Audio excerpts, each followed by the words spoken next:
72 damage both times. And both times he left damage on the board. Oh no! Why is cards green? Raven, why is cards green? He got there! Oh. Sick!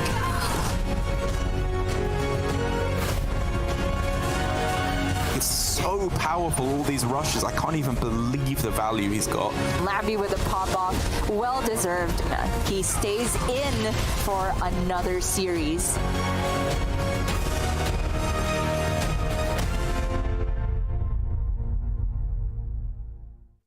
Hello everyone and welcome to Hearthstone Grandmasters over here in Europe. It's the final day of this week and this season as we get ready to see who is going to enter the playoffs. It's a huge day and a lot of action to be played out, but as usual, I'm Raven and joining me is Sottle, and we'll be taking you through all those matches. Sottle, are you ready for what's going to be a pretty big day in terms of many things actually, not just making playoffs, but where people land in playoffs and actually who manages to stay on through Grandmasters going forward?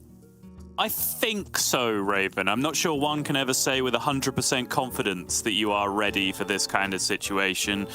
We do still have many things to be decided. Obviously, we have top 2 spots to be played for. Top 4 is, I believe, entirely locked up at this point in terms of the personnel that will be in there. The order in which they finish is still up for debate. And then there is 1 or 2 playoff spots to be decided. And sort of by extension, it's not really relegation this time around, but playoff and avoiding relegation kind of go hand in hand this time, as playoffs don't qualify you for the next season of Grandmasters last call later in the year, but it does give you a one last chance from your mind to qualify for the World Championships if you are not qualifying through to last call later in the year. So lots of very important things to decide today. That is right, and we'll just to give a quick review of Last Hero Standing in case you've not had a chance to join us all weekend. Of course, it is basically winning deck stays on, so the opposite of Conquest in essence. And one thing that's really surprised me, at least in Europe, Saul, is just how aggressively quick these matches have ended up being so far. Is that a lot of Last Hero Standing, you generally go into it expecting a 3-2 score most of the time, because generally your opponents will be able to choose a counter pick after a win has happened. But this is not really what we've seen. Well, we've seen the choices happen, but the outcome has not been the case. We've seen so many either 3-0s or even 3-1s, like basically one deck sweeping a whole series. I do wonder if that's going to continue or if it was just a bit of an anomaly going into this last day. Yeah, I mean, there is a line that's kind of been accepted as fact that I just made up many years ago about Last Hero Standing series most likely end in 3-2 and 3-0, which I don't think has ever been statistically verified, but everyone has repeated it ever since the first time I said. Oh, did you? Okay, well done. Thank you. But yeah, it does sort of logically make sense because Last Hero Standing tends to be queue into counter queue into counter queue into counter queue back and forth, and then whoever won the first matchup wins because they get the last counter queue, or win the game, there isn't a good counter queue, or you break serve on the counter queue in the first one, and then you're going to win 3-0, right? Because the last deck is going to be even worse than the second one that queued up against you. So that does make sense in the way things go, but it is not necessarily a given. Of course, anything can happen in a given series of Hearthstone. In the meantime, we have glossed over the prize money, and we are now back into the meat of the weekly points that these players can grab hold of. And as I said, these are the points that players are fighting for in this shortened season of Hearthstone Grandmasters that's going to decide things like top 2, top 4s, playoff positions, and all that good stuff. Yeah, and pretty impressive as well as we see the points just laid out in front of you there. I'll just give some background where at the moment there is xBlyzes at the top and then Superfake, Bunny and Fury in that top 4 with 9,888 points, I believe. But then it's just pretty nuts that those 3 players, it's a bit of a knock-on effect of them being on stream today, but 3 of those players are 3 of the players that are playing in this top 4, so those points could increase. As you mentioned, we'll see which players actually land in that first and second place position by the end of the day. But just for those 3 specifically, and I guess Superfake as well, of course, it's just been a really, really strong season overall. And we're looking at one of those players now in the form of a Bunnyhoppor on the bottom of your screen. Indeed, and he was able to put together a pretty good performance here against Jarla. This was kind of a head-to-head fighting for that top 4 spot that Bunny is now in possession of, and you can see what it means to him. That might not be, you know, screaming from the rooftops, but for Bunnyhoppor, that is a huge injection of emotion as he secured his top 4 spot with that victory over Jarla. Yeah, and then we did get Frenetic versus Blyze. A lot of history to these two playing each other, but Blyze did manage to make it out of the series. The Rogue did get the initial win, and Frenetic is very adept at playing these aggro-style lineups. But then Blyze just logged Demon Hunter, and it was pretty much done from there, as Blyze, I believe, finished this series up with the Demon Hunter. As I mentioned, another 3-0 sweep, at least with one class. Obviously, the score was 3-1, but Blyze made it work. And that was just a crazy game overall. Some of the treasure combinations have really been nuts this weekend. Yeah, for sure. And, you know, Blyze just has this ability to just get there. We have been talking about it. Never, ever count Blyze out in any situation. Don't ever tell Blyze he can't do 30 damage. Don't ever tell Blyze he's too far behind against Druid and can't win the game. He will find a way to make it happen. We then moved on to Psycho versus Furyhunter here, and Fury just did what Fury's been doing all week as far as we've been watching, and that is sweeping people with Shaman. He then messaged me afterwards and said that he felt unfavored in basically every matchup he played, and has just won 6 times in a row with Shaman while facing unfavorables. I'm not entirely sure I agree with that assessment personally, but he will take it for sure, as he now finds himself with a locked up top 4 spot as well. I definitely agree with the bit where he's won with it a lot, because that is simply true.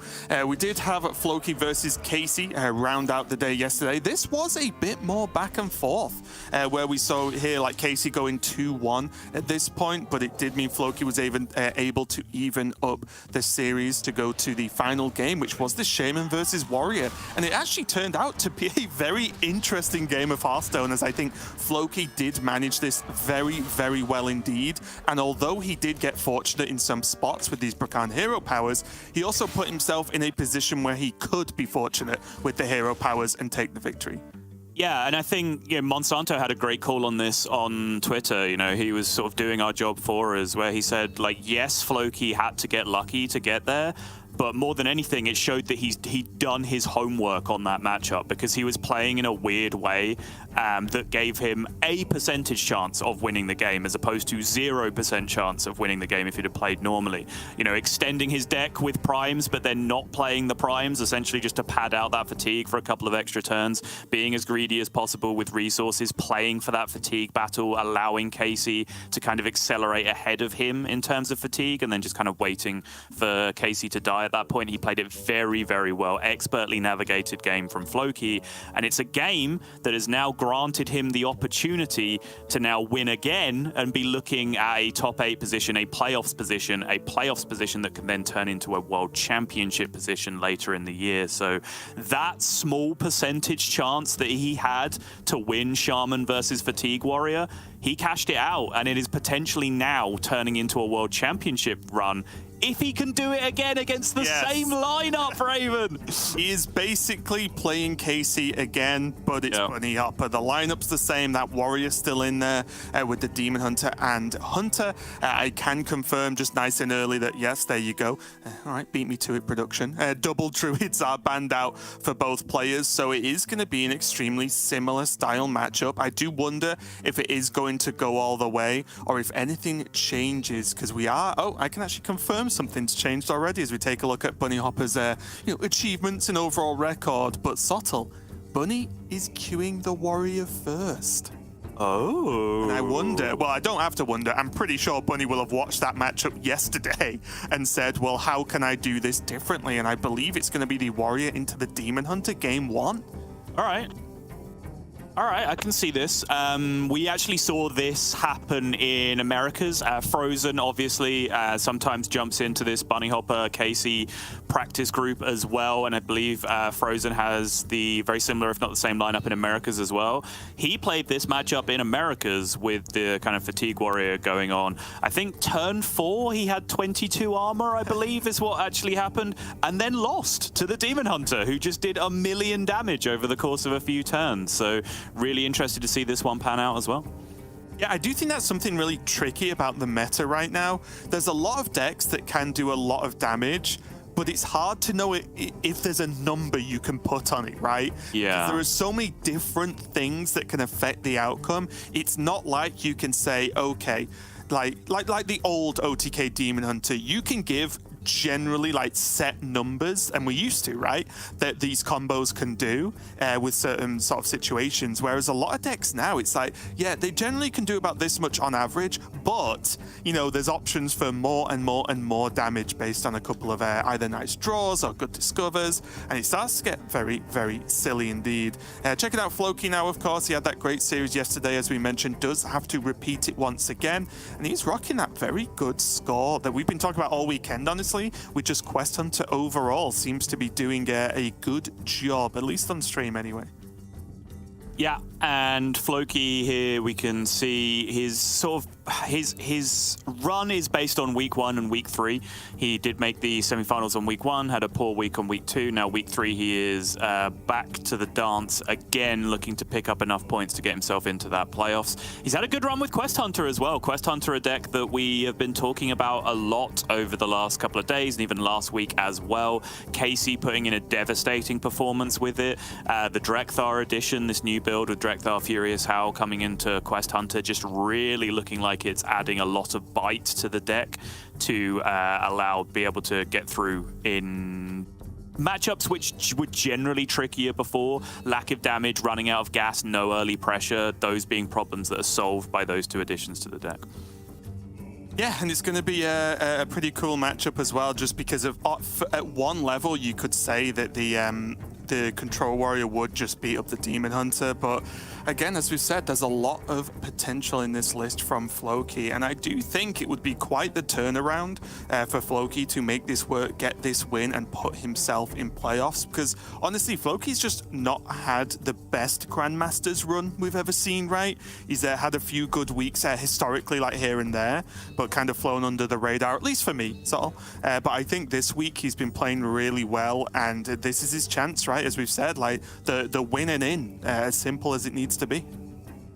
Yeah, it's a good point. I did just kind of Ron Burgundy what was in front of me right there, because it said semi-finalist in week 1 on the screen, but that doesn't make any sense, does it? Because if that had happened, he'd be in playoffs already. He would have got 3 points from week 1. He 0-2'd week 1. 0-2'd week 1, yeah. And only only gained 1 point week 2. So really, this week, where he seems to be playing well on stream, of course, but this is it. It's all or nothing as we go into this match. It's pretty tense, but again, a good redemption story if he can make it work. Yeah, for sure. And again, he'll need a very similar performance to what he put in. Floki was a player I was really excited about because he was such new, fresh blood coming in. Like, he went from relative unknown to just like topping Masters Tours over and over again. Like in his Masters Tours debuts, he was then just crushing it, making it to top 8, making it to top 16, back to back. You know, he was part of one of the biggest Masters Tour prep groups out there. One of the biggest. Pony Dojo is the biggest. One of the best Masters Tour prep groups out there who consistently put in very strong results and have player reps. So it looked like this was a real up-and-comer, a real one to watch for Grandmasters in the future. But I don't think it's unfair to say that when he's made the jump from Masters Tours to Grandmasters, his performance has been a little bit underwhelming, and he has been very sort of middle of the pack. He's had to rely on that huge amount of Masters Tour prize money that he had as a buffer to get himself into Grandmasters to begin with. So this is a final opportunity to just show, yeah, what you saw yesterday, my excellent performance in that series against Casey, that's not a fluke. That's the real Floki, and that's who you're going to see now again up against Bunnyhoppor. Here we go. Demon Hunter on the bottom with Floki there, Bunny on the top. And at least for the opening Sottle, is it as simple as just max armor and maybe card draw if it's available? And I also half removed the Outrider's Axe as card draw in this matchup because there's not a lot of minions to swing into. Yeah, Bunny sort of rightly mulliganing it away. Of course, this version of the deck does have a little bit of a minion curve that it can play out with Armor Vendor and Cargo Guard thrown in there. So, you know, mulliganing for those in the early game is certainly not a bad idea, but the Outrider's Axe is normally a staple keep, that and Corsair Cache, in most matchups with most versions of Warrior these days, because that card is just so insane. But Demon Hunter's so light on minions that, yeah, I respect Bunny throwing it away. Also feel like I'm getting a bit of a peek behind the curtain into Bunnyhoppor's life right now because his door is open. I've never seen that door open. There's an actual anything hallway on the behind. other side of that door, right? Exactly. Yeah. As far as I was aware, this was just a little box that Bunny lived in and played Hearthstone. Or it was both a hallway and not a hallway because we couldn't open the door to find out. True. Yeah. Though Floki did go for Quest on 1, does have Sigil hero power next turn, so it does have plenty of card draw and a relatively easy way to get that glide to the far left, right?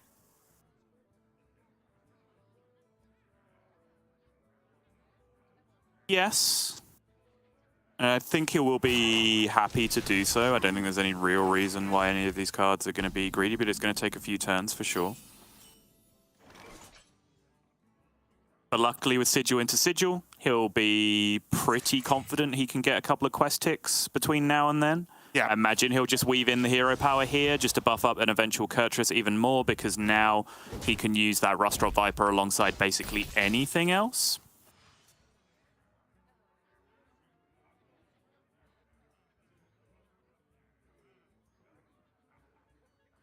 I do find in matchups like this where you are very focused on the armor, but your hand kind of sucks too, to really struggle to work out whether you want to trade heavy plate, because it's a lot of armor for very little mana, but the rest of Bunny's hand is so bad that maybe it's just trade and then worst case hero power.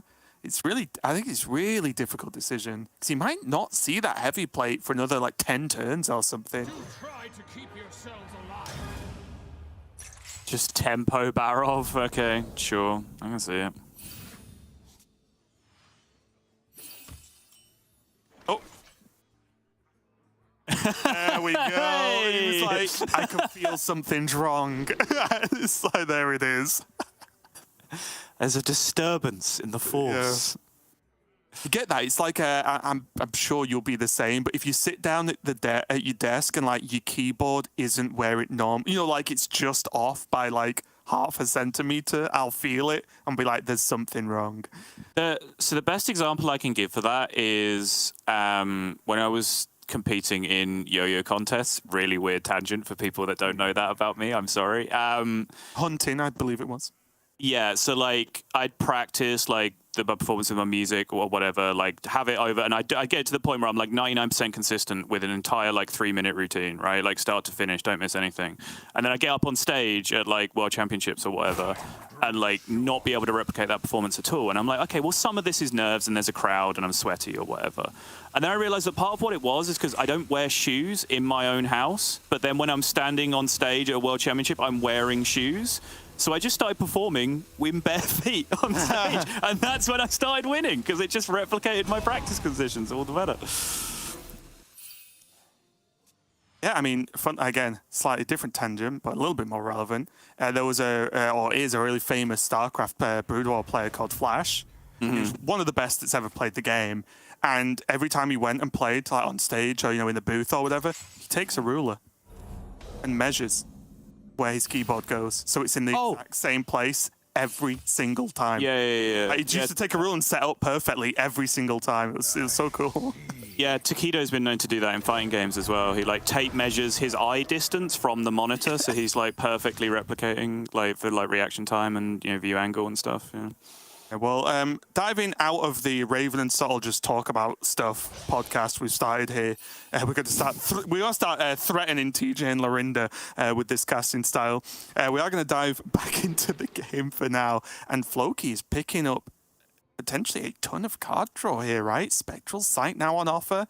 Does still have a very easy way to go into that glide when he wants to. And pretty good to me.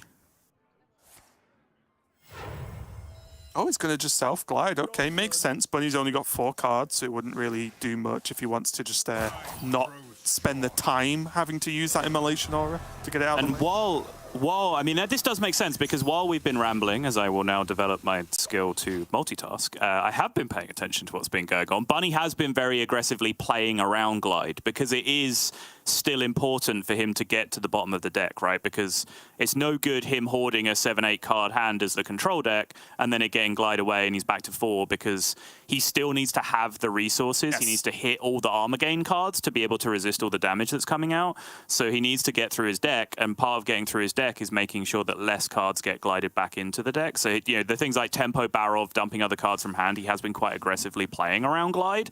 So this makes sense for Floki to just throw out the Glide there, because what this means for him is that he didn't skip a turn of quest completion, right? Like, he hit a quest completion on a turn which would have been difficult to do otherwise, and this gives him maximum opportunity now for Kurtrus on 6, which he has now hit with either the tradable or the double jump, which is going to be a huge, huge deal, because Floki just wants to go as much damage as fast as possible, right? Because time equals armor for Bunnyhoppor in this matchup.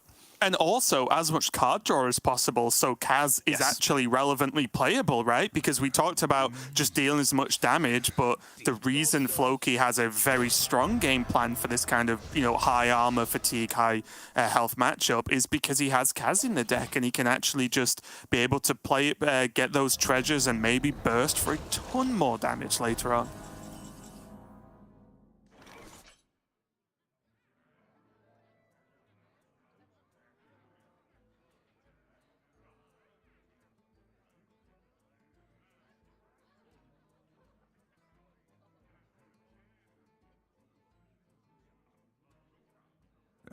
Okay, I imagine his time, probably just noting, you know, what's been played and such, right? Just making sure he's fully on board with what removals available, what Crash means for his game plan, and so on. Yeah, I agree. I think this is just a sort of due diligence pause. I don't think there was any other legitimately viable play other than Kurtrus double jump this turn. He just wanted to make sure that he wasn't missing anything.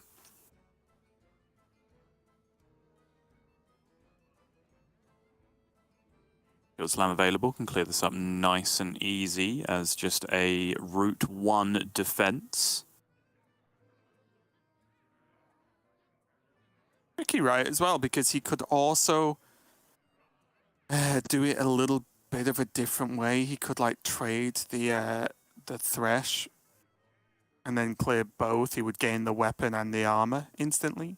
But again, he probably wants Thresh to just sit on board and keep pushing a little bit of damage to face. Gonna play Buckler, I think that was there. Just like you said, get it out the hand, right? Yes, you lose the armor. It's not like that extra armor for this turn is probably going to matter. But who cares, right? Bank the card, get it gone, keep the hand small. And it would, you know, against like just a regular Fel Demon Hunter, I would argue that you can start doing weird, tricksy things, like maybe just use like Shield Shatter and Rancor there just to activate the Rancor, right? And just get 2 armor. But what Bunny has to plan for long term here is that this is the Kazakhstan version of Fel Demon Hunter. So even if he can outlast all the damage in Fel Demon Hunter, he then has to deal with Kazakhstan, which can present Bubba and Boombots and Annoyo Horn and all of those things, where suddenly all of those cards become a lot more relevant. Yeah. And it's the double whammy, right? On one hand, you could get the embers and all the burst. On the other hand, you could get the endless boards as well. So yeah, Bunny has to be prepared for either outcome. Jeez. He cannot get this 8-8 out of his hand. He just can't.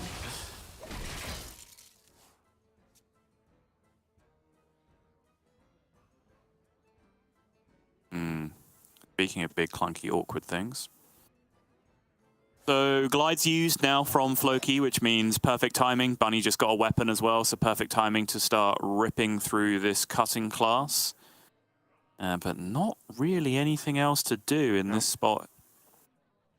That's like the weird problem just with this matchup overall, right? Is so much of your deck is removal, but you'll end up sat on it for a while because it's not till much later that there's actually going to be anything even half relevant to remove. Floki, we'll see what happens here. It depends on how heavy his card draw is, but the fact he didn't Immo earlier on might be nice, because then he has it for the likes of Raid Boss and Ixia, right? To just bat aside the whelps if needed, and then be able to deal with an Ixia very quickly. Yeah, that's true.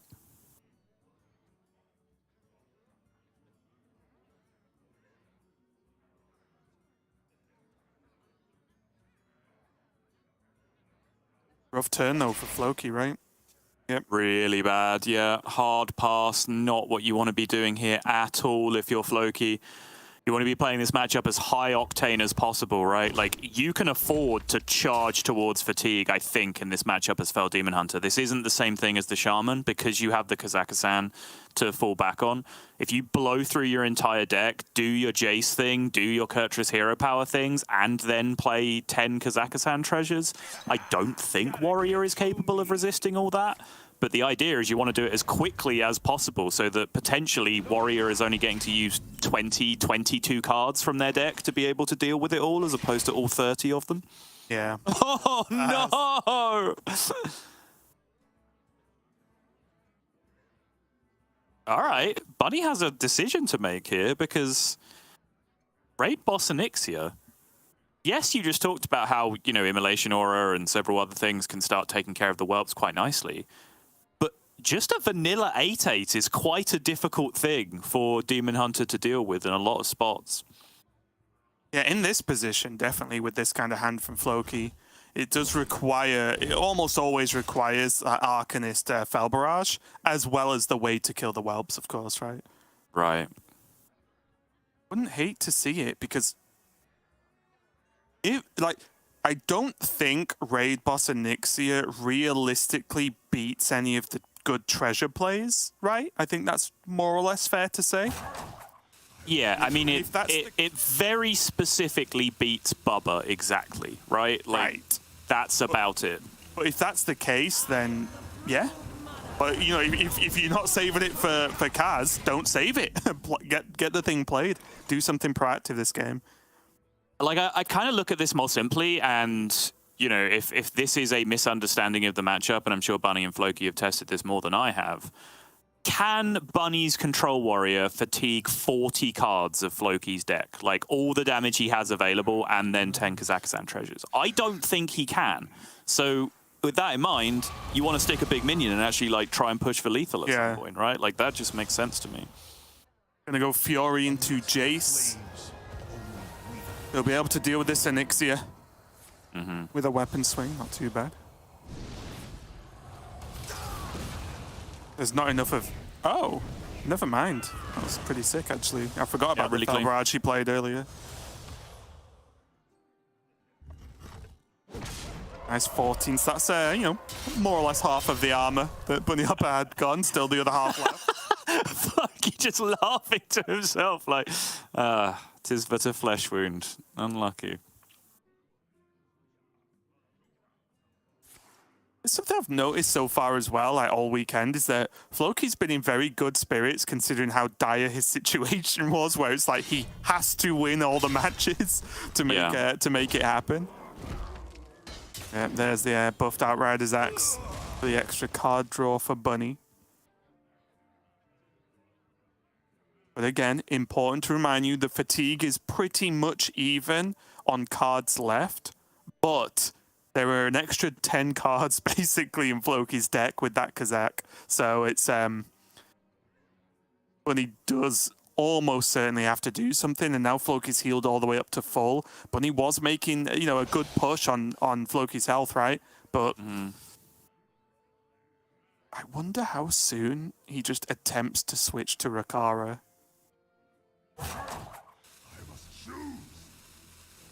Yeah, I don't know how much value there is in Rakara's weapon later game, right? Because big threats are going to start coming down later, the Kazakhstan itself and, you know, some of the treasure minions that come from it.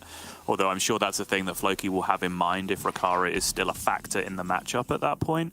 So whether the usefulness of slamming some huge minions into your opponent's face is a win condition later on for Bunny maybe is something that could be worth thinking about. It's tough, right? Because, again, as you said, if Floki hasn't seen Rakara yet, then he probably wouldn't pick the clock, right, for those massive minions. Sure. And that because obviously Bunny has armor, which means he can tank the massive hits. But other than that, there aren't really great things you would pick that would punish you anyway. Because in this matchup, you wouldn't pick the crap, for example, right? Because there's nothing to actually crap. So. No, that's true. Holy Book, I imagine, pretty ineffective as well. Yeah. Just feels unlikely. It could happen, of course. Like, for example, if Jars are played, then yes, there could be a big legendary minion. Yeah. I think Bunny should probably expect Rakara to just swing the weapon twice, whether it's in a convenient minion or phase, and just start jamming the hero powers. And that's the bit where I'm a little bit stuck, honestly, is the armor better for Bunny now, as in the hero power, or is the damage better to just start pushing? Because as you said, I think Bunny will just eventually lose if Kaz is able to be safely played. It's another reason why I don't necessarily think you're supposed to drop Rakara this early, because there's still a Warblades that hasn't been seen from Floki as well, right? So little bits of chip damage from Hunter hero power is going to be very ineffectual, because you know they have Warblades plus Kurtrus hero power on the other side, so they'll be very, very easily able to overwrite that on the other side. So I think for now, gaining armor is still better than dealing damage, and I would generally continue to do so. And also as well, with 3 charges still left on his Outrider Axe, right? You want to swing that weapon every single time. Yeah. Whether or not you want to swing it into minions, even if given the opportunity at this point now in proceedings, yeah, we can talk. Is up for debate, yeah.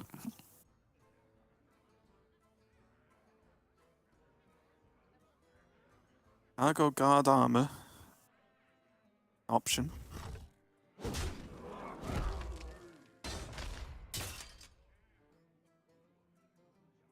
And again, one of those tough choices where if Bunny doesn't play the cargo guard and maybe the armor vendor, then hero power pass. Is there ever a spot where he hero powers and like plays anything else? Almost certainly no. Probably still wants to value that last charge of the Outrider Axe versus spending 4 mana to re-equip one.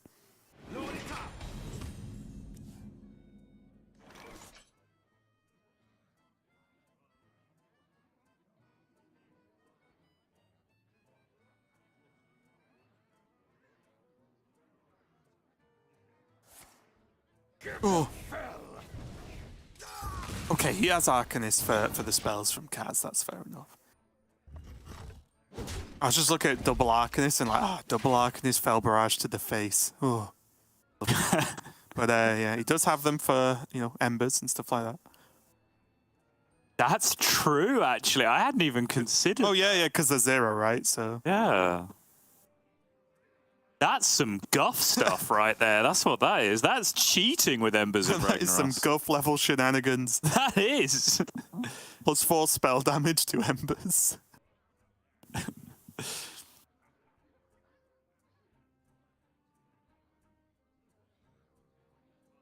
Does look rough. What a difference a Kaz makes, eh? For just 1 card.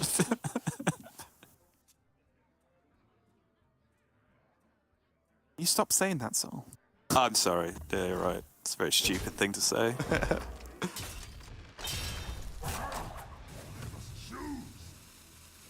Axe number 2. I mean, this will give us a good indication of where Bunny's head is at with the long-term plan as to whether he preloads a whole nother bunch of charges of Outrider's Axe here. Or whether he's purposely thinking, well, surely Kaz is coming down soon. Like, is Floki actually going to wait for 5 cards drawn? Or does he want to just get this game done? And if Kaz comes down, he probably does want to Rakara and swing it for phase. Yep. Here we go. Patron? Banana Split? One of the two. Ancient Reflections is sketchy because you know your opponent still has 2 rankers left, but I think it still might be the pick just for Canopic Jar combos, potentially. Oh, these aren't it, are they? Oh. Oh, wait. He could have... I wonder if he took Holy Book there. I could see Holy Book being played. Oh, these are so bad.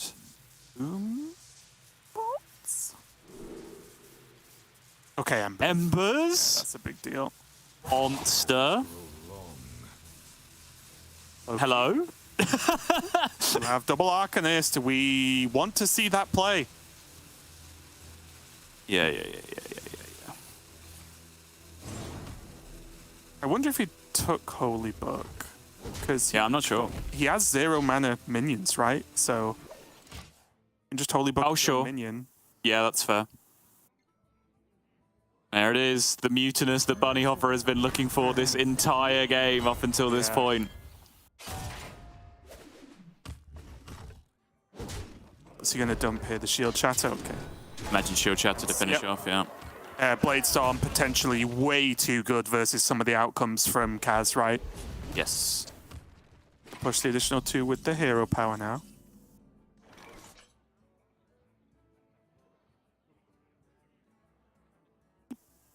Boombot Fell Scream Blast?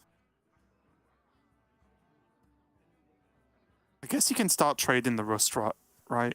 If he really wants to, unless he wants to beat the weapon now. Yeah, he might want to, that's the thing. And like the Boombot Fellscream Blast play is interesting. What if he just Boombot Fell Scream, then plays the Viper? Yeah, I can see that. The thing is, like, you still have 4 Boombots left on board, which... I mean, I guess technically a Boombot still deals 0.5 damage on average, even if it gets rankered. Kind of weird. Yeah, and the problem is, well, if he never plays the Boombots because of rancor, then don't pick him. I mean, you know what I mean? Yeah, there's no... He doesn't have an Immolation Aura. Yeah, there's no Immo left because he's deleted his deck, and he didn't get Canopic Jars, right? So there's no point holding on to it for that regard, so you might as well just jam it, I think. And in which case, you probably just leave them there, honestly, and just let Bunny deal with them. Bunny pausing just for a second there. Looked like he was going to go for the cutting class, but still has to work out like what are the odds on fatigue actually mattering versus him having a way to like more options going forward. I think even now with the Kazakhstan gone, all these minions that Floki's been holding on to, which he has been doing all game, by the way, like you can rewind even to the point, like why is there a Vengeful Spirit in his deck? It's because he deliberately took another minion and then put it in his deck so he could then draw it at some point and be resistant to Mutinous. But even then, like, he might value Rustrot Viper now as a minion that could potentially get eaten by Mutinous that's now not a talented Arcanist because of the Arcanist-Embers interaction at this point. Like, it's kind of weird. Getting a very interesting endgame state we're moving into right now. And he's just going to swing, get the 5 damage to face, which is fair enough. Yes, he won't get the chance at bouncing a big minion to face, but he does still have Outrider's Axe number 2 in hand, which he will want to keep swinging. It's effectively, with the hero power, 5 damage a turn. Gonna go Viper into Holy Book now. What? Oh ho ho! Do it. Don't you dare play that without double Arcanist, Floki, or we will no longer be friends. So it's 38, right? 12 times 3 is 36 plus a hero power. Or plus Eldraki Warblades, whichever way he wants to do it. Sense to me. He could alternatively just save all that for the second one as well. That is also valid, because he will probably need the second one. Mutinous is a card, no, that is a good point. If you're going to do the damage anyway, it's not really... I don't understand what the change could be, unless he feels he needs the Arcanist for Fell Scream. He wants to go Arcanist, Vengeful, Fell Scream Blast. That's an argument, right? Is that this is more flexible? It's like, yes, you run the risk of losing one of them to Mutinous, but if you need the healing to resist just weapon swings and hero powers going face, then you have that option. And if you draw the second Embers and only have 1 Arcanist left, that's still 30, right? So it's not like that's still pretty likely to be lethal in this spot. So this might just be the most flexible line at this point. Bunny, now having seen Embers, by the way, realizes this is going to be as difficult as he hoped it wouldn't be. Yeah. And especially the Holy Book beats out the Mutinous as well, right? As the only, one of the few minions left for Bunny that could, like, block an Embers. Yeah, I'm guessing now Floki is going to go for a big heal. We can still trade this Rust-Rot Viper again if he wants to. He does have a lethal out still right now with the second Embers. 1 in 7. Also still just has that Eldraki Warblades, which is not insignificant either for heal. Because he also has a Rust-Rot Viper against a weapon that's threatening to kill him on the other side. So I think this is a very difficult decision. Oh, that's not it. Okay, well, he's still fine, right? He can actually still go, like, double Arcanist, Bell Scream, Vengeful, Holy Book, Eldraki, right? You can pretty much play all but one Holy Book this turn. He can heal for a lot and put a 10-10 on board, or he can heal for a lot if he just wants to throw all the minions out. What if it's like Vengeful, then Holy Book, then Arcanist, then Fellscream? I could see it. You'd only heal for 6, but you would get big threats in play. I don't know whether that's a thing that's relevant. Oh! Viper off the top to deny the extra healing from the second swing.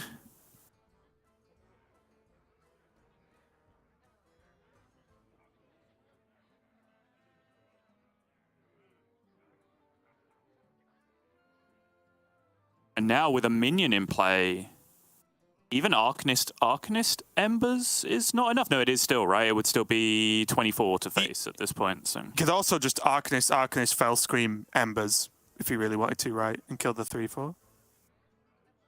That's true, yeah, because then the raw Embers would do 24 to face as well, right? Yeah. He has options, yeah. Yep. Which makes me wonder, like, because Bunny knows there's an Embers, he knows there's 2 Arcanists. Yeah. Like, does he just drop this Armor Vendor? Or does he go for Mutinous? That's 2 minions on board that would need to be cleanly killed. But it's also 2 minions on board that are targets for Fellscream Blast, which I think is something that Bunnyhoppor is considering as well. He's just going to do it. He's just going to hero power and say, yep. Oh! He's killing his own minion to play around the Fellscream Blast. That's a good point, though. He doesn't know there's a Fellscream and 2 Arcanists, right? Because Floki didn't empty his deck first. That's true. That is true. He just doesn't know what he's got left. He knows what he could have left. Yes. He knows there's 1 discovered card, which is the middle card. That's it, I think. Oh, wait. He won't even know that, right? Because it got glided earlier? Oh, yeah, it's gone in and out of the deck since then multiple times. Yeah, he doesn't have He's got no clue, basically. The only thing he knows is like the makeup of natural cards to treasures in the hand right now, which is 4 to 3. That's basically all the information he has. Look at Bunny's face. This is the big heal, I guess, instead. And then he's going to do it. Okay. I just wonder if he was going to go for the Holy Book instead. It's slightly less heal. Because he knows there's nothing that can actually kill him from 12, right?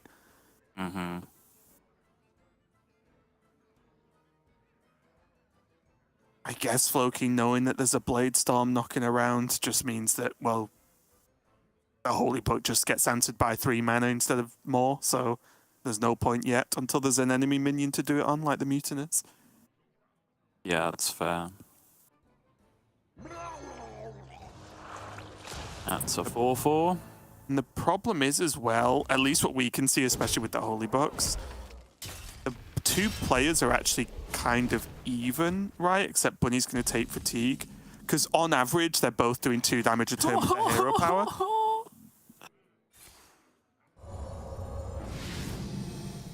Yes, that is true. Oh? I like the Ancient Reflections. He knows there's a Brawl, he knows there's a Blade Storm. Make him spend 5 mana for a Brawl, maybe, is the point. But he also knows there's a Ranker, right? Yeah, I guess. I wasn't really looking at Like, I think that's just worse. I think you just I resign agree. yourself to the fact that, like, you just say, Holy Book just said kill a minion, make your opponent spend 3 mana on it, honestly, to my mind, because I feel like you're just winning on fatigue here anyway. Like, regardless of whether or not you even draw the other embers, I think you were just kind of in a really good fatigue position naturally. Not sure this was necessary. Maybe I am missing something. 7 Mutinous. Oh no. Yeah, Rancor gonna go down with a Blade Storm. Yeah, that was simply just more armor, wasn't it? Mm-hmm. Suppose there are now the other set of boom bots remaining, which now don't potentially have an easy clear. True. Maybe the argument is that the ranker's just getting used one way or the other, if like Ember's number 2 is bottom card or something. Yeah. Oh, yeah, I was going to say, yeah, I don't think Bunny actually has anything left outside of 2 damage a turn. He gets fatigue quicker, and the armor vendors don't change anything because you know that, well, it gives both players the same amount of armor. So if you started the turn likely behind, you're going to end the turn likely behind. So, yeah, that was going to be a rough one no matter what. Good win there, though, for Floki again. I think the way he played the matchup was just simply correct. It's like twice now that he's shown us a good showing against this control warrior. And this one may be more of a straightforward plan because of Kaz existing. And I will just say, though, must have felt a little bit rough for Bunnyhoppor just not having access to at least the mutinous chance, right? Obviously, Floki was holding minions in hand anyway, so it's not like it was guaranteed, but he didn't even have the go at it, right? Yes, for sure. And a lot of the mid game of that was defined by Mutinous, and we weren't really talking about it that much. Like, it's why Bunny was drawing so heavily. It's why the minions were being held. It's also like that vengeful spirit that was just hanging around the entire game, just adding another minion to the hand as well, which was very nice. Bunny's visible frustration at not being able to find the Mutinous.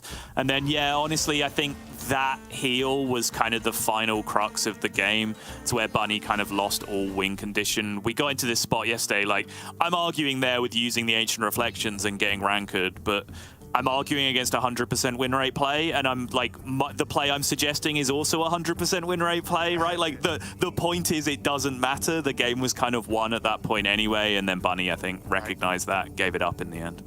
And yeah, it was something really important, right, where it was just that Buddy did not have knowledge of what those 4 cards were.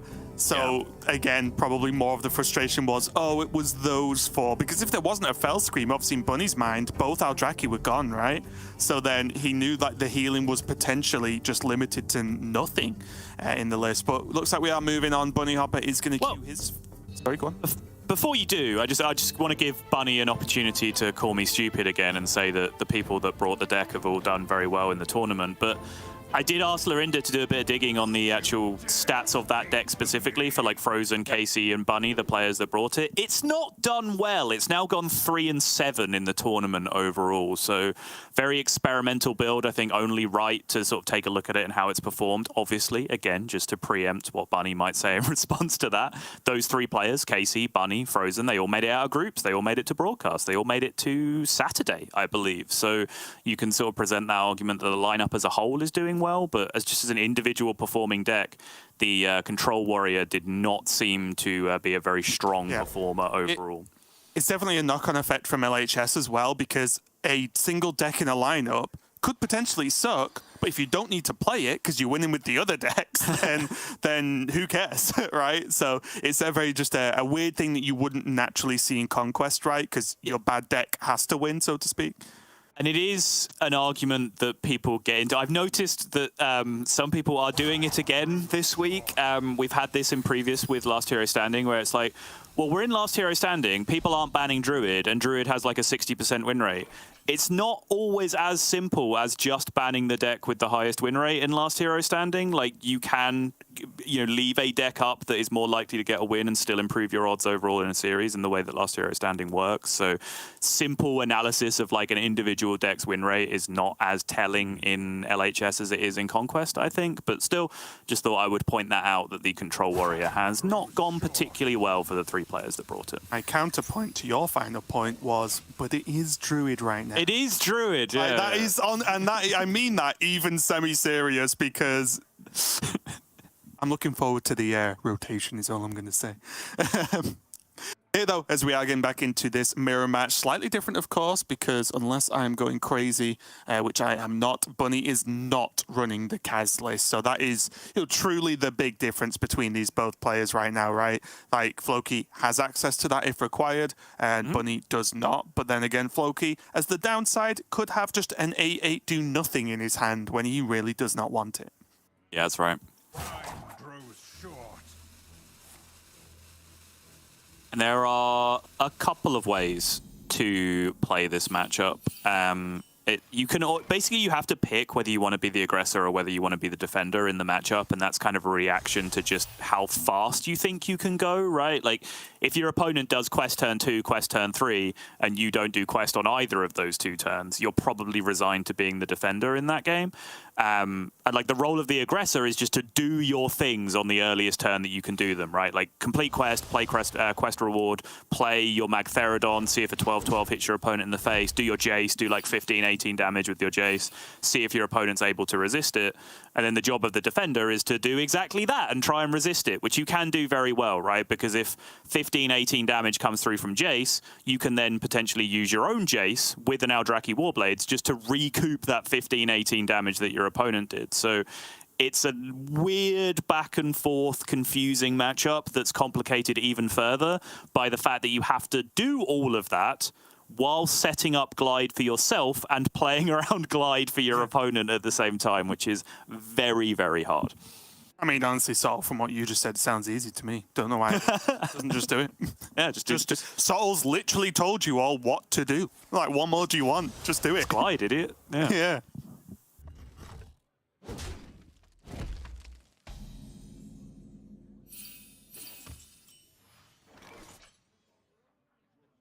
All right.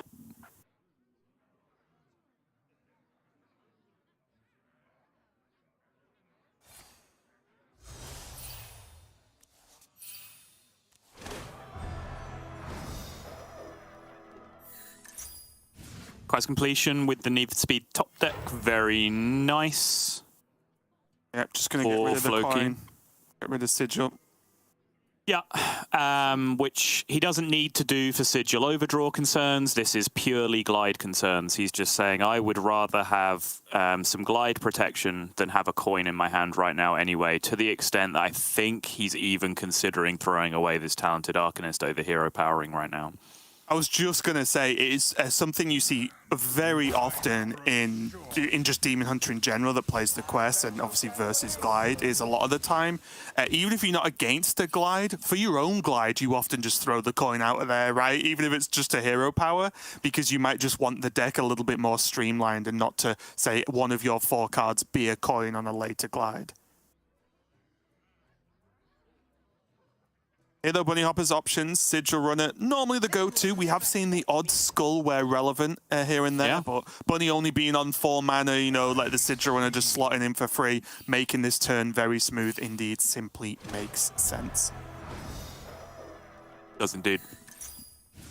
Decent reductions as well. I feel we've talked a lot this weekend about 0 mana Fury being very strong indeed, but also just having that whenever you want studies to maybe get to an outcast card draw card is very powerful as well. Just having that cost absolutely nothing, slot it into any relevant turn.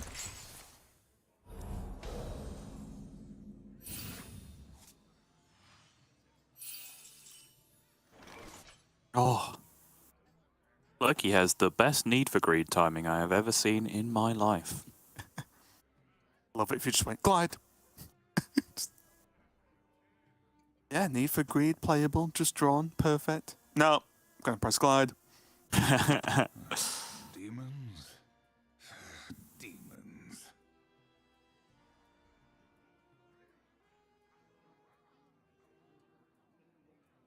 Has to be, right? It's so perfect. You're going to fill your hand up to 10, you're going to have 1 mana remaining. At the very least, you will then also get the discount on Eldrazi Warblades, which you have drawn this turn. So that can just be your dump card this turn if you really want to, if you don't draw anything superior. Time grows short.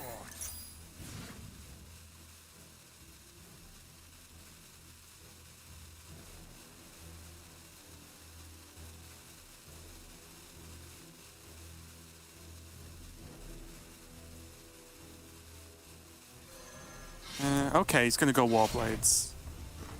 I did look at whether Fel Barrage was just worth it. But he does have 2 Warblades in hand. It's tough when you're healing for like 2 or something with Warblades, right, in this matchup. I think you generally, as you've mentioned before, do want to save it.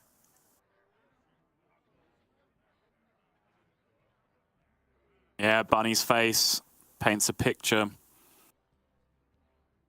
That is a very subtle looking Illidari Studies right there.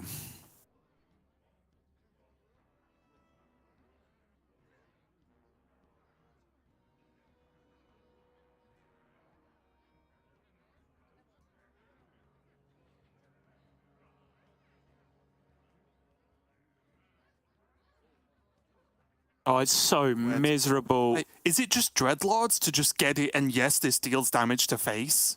And it's a playable throwaway card? Like, that's the route I would go. Looks like maybe not for the same reasons, but Bunnyhoppor's agreed because it's just a card. You just get out the way. It deals damage to the face. It makes Floki potentially swing again this turn. Yeah. Like, fine. It's a bad discover, but take the least bad option. Yeah, I agree. Floki's going to have to get to work here on spending some of these cards, right? Have double Chaos Strike if he wants to like really Omega Cycle here. And then can still just drop the Fel Barrage whenever he wants, even if it's not with an Arcanist. I know, I'm sorry, Sol. Preemptive apology. I mean, friendship with Arcanist Fel Barrage ended. Arcanist Embers of Ragnaros is my new best friend. Like, I've significantly upgraded. You've got the arm around the Fel Barrage, but you turned around looking at the Embers. I grow impatient.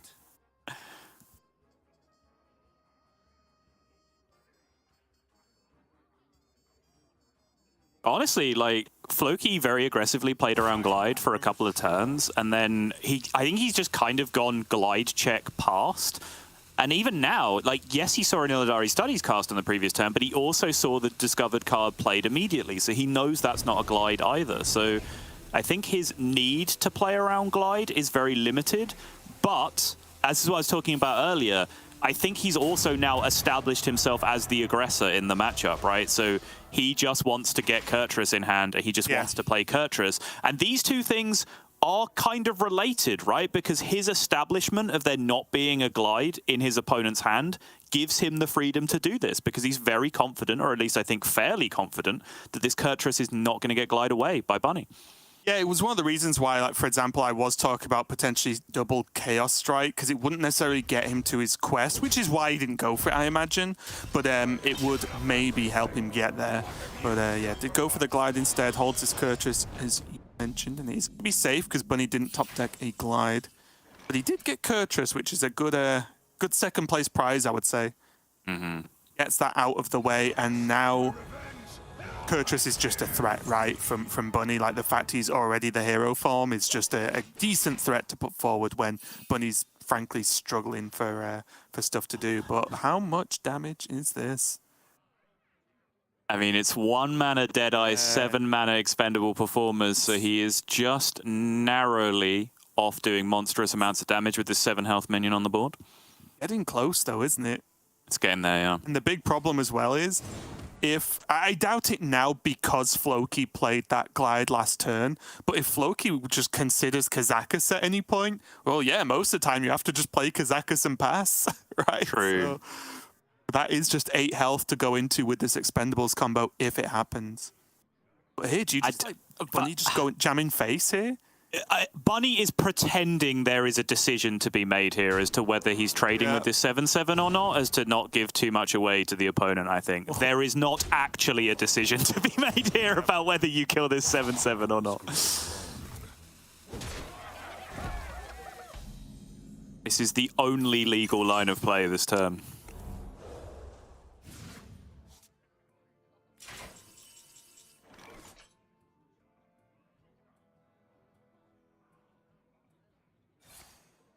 Chaos Strike's for a going big to come heal. down. Yep. Yeah, Chaos Strike again, for sure. Painfully didn't already have those locked in. Obviously, the turns have been played and he made the decisions, but how sick would the Jace have been this turn? Because it's cheap enough to just get that in there. Studies. Chaos Leech, Eye Beam, maybe? This is a good glide. You don't know it, Floki. Yeah. This is a good glide. You have no idea how Yeah. good this glide is. Yeah. This glide would save you a lot of damage and probable lethal here. I mean, it's not great, right? Because right now, he's attacking into a minion currently. Or, like, even if he doesn't, like, a minion is surviving, whether he attacks it. If he attacks it, or if he goes face, a minion survives. If he attacks into a minion, he's going to take the damage anyway. It's not currently a great spot for him to be in. You can draw a load of cards, though, which, you know. Can. Imo? Out of time.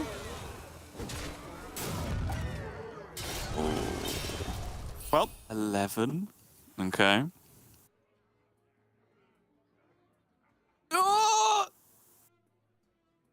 you okay, Sol? Still not there, right?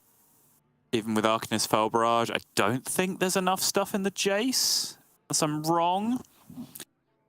Those are indeed the two options. Do you think he just locks in the combo now anyway?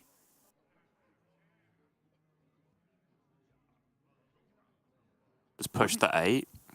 I think you just push it, because then he has Arcanist Barrage, because then the only realistic minions on the board would be maybe a Jace response, right? And even then, Jace probably dies. And then he still has his own Jace, he still has Arcanist Fell Barrage, he's still got hero powers between that.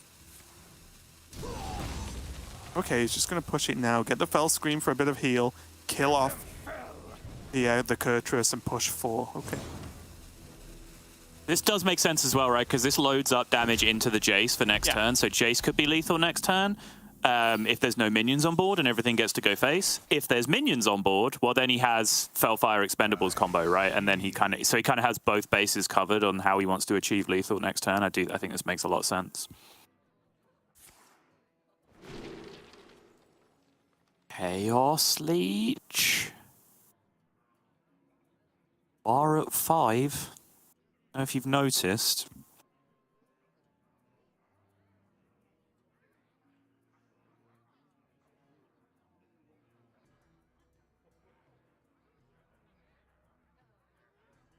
Oh, the fact that Warblade's charge had to be used last turn as well means this Jace is so much worse.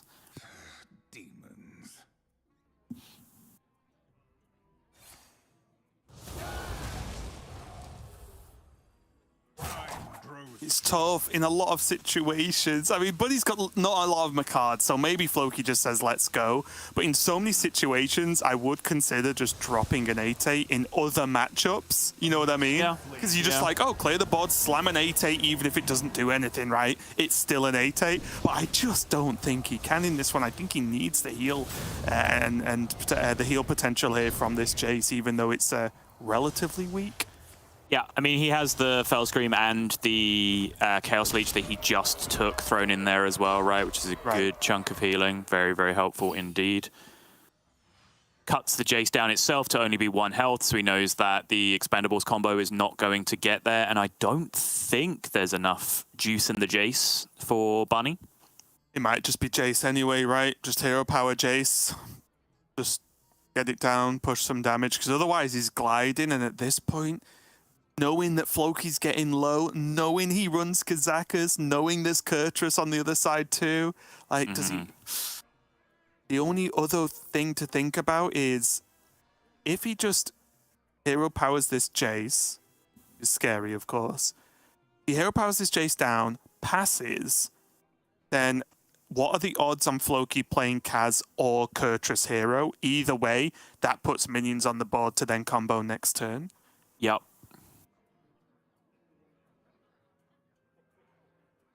Maybe he could do the same with Jace and just assume... I'm not exactly sure what's in the Jace pool for... I mean, not a great deal. I know, that's what I mean. It's not a lot, He's right? really, like, nowhere getting through his deck right now. I was just wondering if it's enough for Jace to die, because that also does the same thing, right? Yeah. But it is not.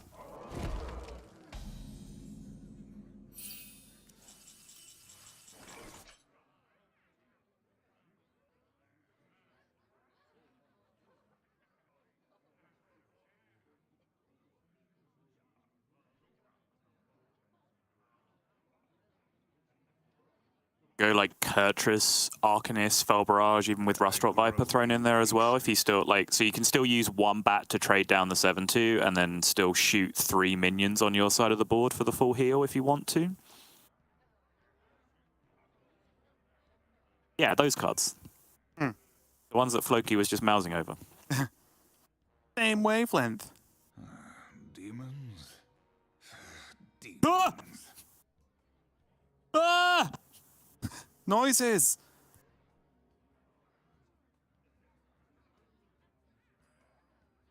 Oh no. He's hovering, Sol. Oh no. Not hovering anymore. He's hovering. He's Ah!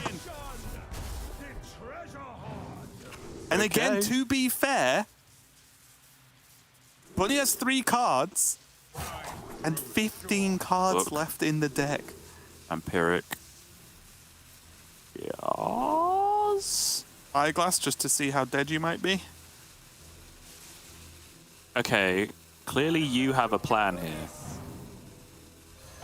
Oh, I Heal himself see. and then, Fell Screen Blast yeah, these yeah. 3 and then Immo to clear. I actually do like this. I did not see this at all. This is very, very smart. This is significantly better than what I suggested. I did not see this line at all. Progression of game plan with the Kazakhstan still puts a small amount of health on board to be resistant to expendable performers, still clears the 7/2. I did not process that all 3 of those things were possible with the Kazakhstan play. This makes sense. Loki did. Loki did. He knows. And no, at this point, is it ever worth playing like aggro expendables? I don't know. Like, you've just seen Floki dump everything. He would then have to have picked an AoE and drawn it as his one card. Obviously, we can see the glides there. But, you know, we can talk about that. Bunny doesn't know that, right? Yeah. So then, does he just go aggro and say, here are my 1/1s? If like a few of them get to attack this turn and next turn I just win, I think that's as good a plan as he's got, honestly. Yep, I don't mind it at all.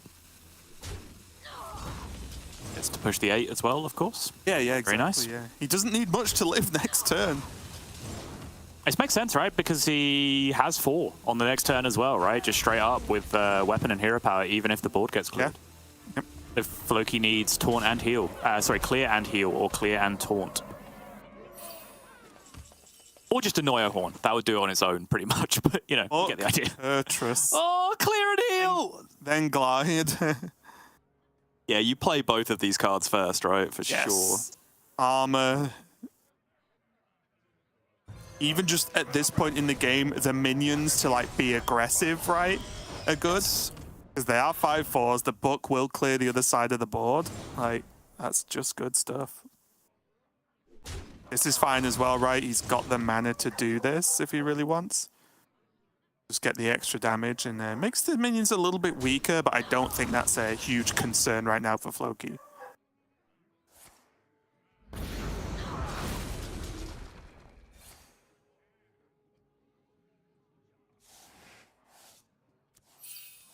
Shadows grow long. It's just a 24-24. He gets the second book. Bunny's losing his mind, and rightly so. Floki goes out to a 2-0 lead in a brutal Demon Hunter mirror. Scrapped and scraped, went from aggressor to defender in a matter of seconds. But then once again, that Kazakhstan coming in super clutch. Like it really has gone up in esteem over the last couple of days. After the first day, even in our testing, it just seemed like absolute garbage. 8 mana, vanilla 8/8 over and over again. Certainly on broadcast for the last couple of days, it has done some really, really good work. And honestly, once again, Floki just seeing the lines, staying cool in these pretty crazy scenarios. We've seen him been on the receiving end of some rough things. But I honestly, maybe this is because it's the most recent, which is fine. But I believe Floki's just playing some of the best Hearthstone we've seen him play on stream. Honestly, like, it looks really strong. Some of the plays he's seeing, some of the just the knowledge and like calm approach to these tricky kind of weird matchups has been really, really strong, and he's been rewarded for it with another win there. And that means, Sottle, if my information is correct, there is only the Quest Hunter left for Bunny to obviously go up initially against Floki's Demon Hunter. Yes, indeed. Bunny's build of Hunter is playing double Rostrot Viper, as many are. Those who haven't got particularly techy with the tech cards that go in alongside the Drekthar package. I suppose the most vanilla tech is the double Rostrot Viper, and that is what Bunnyhoppor is going for with his build, along with the Blood Mage Thalnos and the Professor Slate, the fairly standard package, I would say. But it's speaking of things that have impressed me more and more as time has gone on, this build of Quest Hunter is definitely up there as well, particularly in tournament play. Like, it has a very nice little niche that it just operates on, right? Like, when you can control your narrative a little bit better in tournament play with certain bans, Quest Hunter just has a very nice pocket of matchups that it does very, very well in. And I think that's down to it just being a very unique deck right now, because it's arguably, you know, like an aggro sort of burn deck. I think that's a fine description, but it doesn't really require a combo for a start. So other than your quest reward being mutinous, there's no great way to really interrupt it. And normally you can force it so you play Tavish on the same turn. But then it's not really minion based either. So the likes of Control Warrior and those kind of, you know, board focused removal decks just don't really have as much game against it as well. Like, it's a very difficult deck to disrupt, right? And then that combined with its high, fairly consistent burn damage just puts it kind of on its own in a corner as to what decks do at the moment in the game. Honestly, it's where Hunters belong, to be fair, on their own in the corner. Nobody puts Rexar in the corner, okay? Indeed. Well, we shall see, because these matchups are ones that I've been generally pretty curious about. Like, Hunter, Paladin, Hunter, Demon Hunter. The idea that, you know, Hunter just throws damage over and over again, and then these decks have the ability to resist it on the other side. It feels like they should be good matchups for the deck with the healing, or even Control Warrior, right? Like, standard builds of Control Warrior, you're like, oh, they out-armor all this damage, surely. But it just keeps coming so thick and fast from the Hunters that it turns out to not be the case more often than not. Well, let's see how it goes. Bunny not happy with any of his opening cards, obviously minus the quest. Floki, though, I am a fan of keeping Spectral when it's just instantly going to be on the left side of my hand. That's right. Other than that, I would be shocked if this ever even became a Kaz game, right? Like, if that Kaz even gets playable, as in activatable, I guess, this game, I'd be very surprised.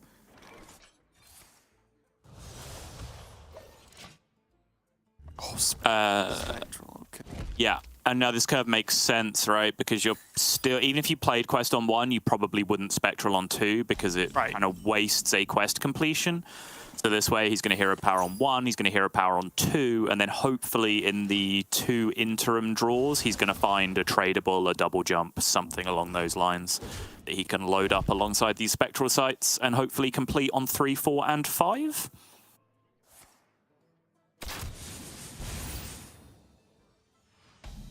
And again, more and more you watch the deck, the more you realize that actual quest progression in almost every matchup is way more important than damage, or like getting the max value, right? Because that could have been a hero power, of course, but a hero power would do the same damage, but not progress the quest. So Bunnyhoppor, okay, we're just throwing that one away. Look at that. A double jump. Good ordering as well. He knew the double jump was going to draw Glide. So the double jump first, then the Spectral Sight, means that the Glide is 1 card closer to the left-hand side of the hand than it would be otherwise, which actually ended up being super crucial, right? Like, that is a low-key moment you could have thrown this game, because potentially that Glide, if you wanted to ever cast it to interact with Quest Hunter, which is debatable, could have been blocked with by the Jace, right, if he'd have done it in the other order. So. Yeah, it's definitely just, it probably won't be. It's not that often you see a Glide where a player chooses to outcast it against Quest Hunter. Yep. Well, it's more chance of it being there if Floki wants it to be, right? And I think that's the key. He's not forcing it to one side. He's just making it more playable if desired.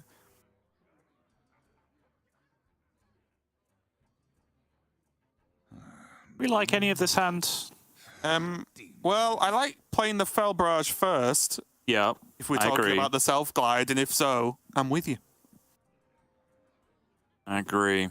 Feels like it might be time to break out the Beef Wellington, because this hand is an anti-aggro hand, but it's not a classical aggro matchup, right? Like, this is a pretty solid hand against Face Hunter, for example. Like, I'd take this in most situations, but against the Quest Hunter, I think you just want quest completion and you want healing, and this is none of those things. And this is what I was saying, where this Quest Hunter just exists on its own as a deck right now, because I would put it very close to Ping Mage style. Oh. But Ping Mage plays a load of minions, right? Which means, again, which makes this hand would be better versus. Interesting. Clear out his hand instead. Bombs and Immolation Aura instead. Yeah, very, very interesting.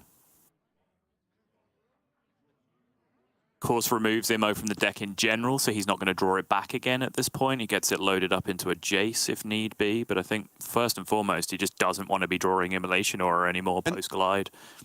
Do you think this was because he has Spectral on the far left, but he didn't want to lose that, so he wants to give himself more chance to, like, proc one with Spectral and then Glide if he really wants to? Yeah, it's one more opportunity to just draw tradables or another double jump or something like that from the top, and then potentially get another quest completion with the Spectral Sight instead of just straight up relying on the Glide. Is not unreasonable. Ooh, Wound Prey. That's a big deal, because now he's got more stuff to actually target his bad spells with. Like Overwhelm. Gets his hero power to 0 as well, so he can throw that to face for free.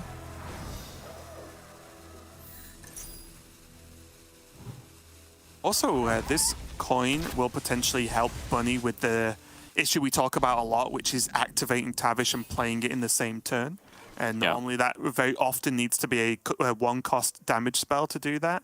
But with the coin, it like massively opens up the options for Hunter, because they have so many 2-mana spells. Ooh, Need for Greed for the overcomplete. Very, very nice. Any extra points for overcompleting? I mean, you kind of do. You do get an extra point of mana for overcompleting. Give you that. But now he's given himself maximum option, right? If that Glide is going to happen, he can do it at any point now with Arcanist Glide from the left-hand side. So Bunny has to consider playing around that with the Tavish at any point, which is sometimes very difficult to do. As you mentioned, holding onto the coin is great. I was going to bring up the idea of, like, do you ever just use Bowler Shot instead of Overwhelm? Because it's a little bit more difficult to use, and this isn't really an AoE-based matchup. But I think the counterpoint of just holding on to the coin for better Tavish flexibility is vastly superior. Yeah, and he Bunny can do now it now, does right? pick up an additional minion. It's very nice. Yeah, you can go Viper Bowler, that puts him at 1, and then next turn he can like coin Quick Shot Tavish. Yep.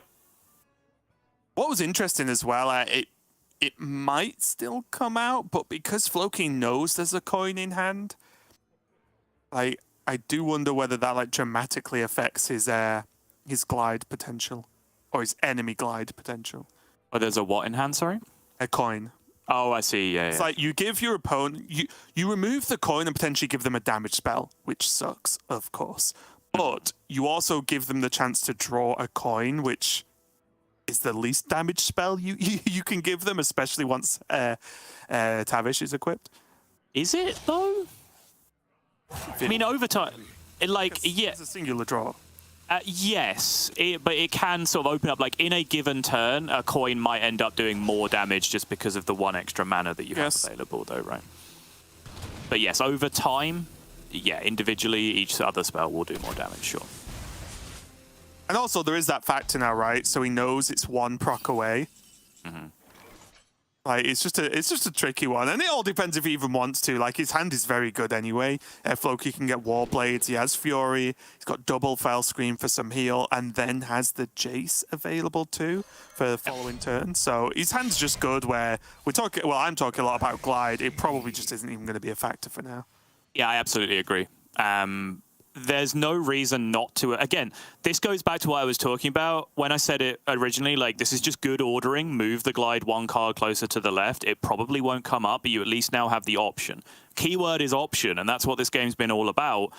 he's forcing Bunny to do the thing, right? And yes, Bunny's doing it in a way where he's incredibly likely to be able to do so because he only needs 2 mana options available to get there, which is not very difficult. But Floki can play with that option on the left-hand side of his hand to just destroy Bunny's chances with Tavish if he really wants to. But he doesn't have to. And the quality of the rest of his hand is so high that I imagine he's probably going to choose not to because, as you said, Warblades, Chaos Strike, Fury curving into Jace the next turn is probably better than anything else that he can do. He's already seen the Viper traded, I think, earlier, and also if Tavish comes down, those Warblades aren't going anywhere next turn. So also Stelina, I think I mentioned this the other day, but Stelina is so strong against Quest Hunter. Yes. If you play Outcast, it's like it's so much more powerful than it is versus any other deck right now.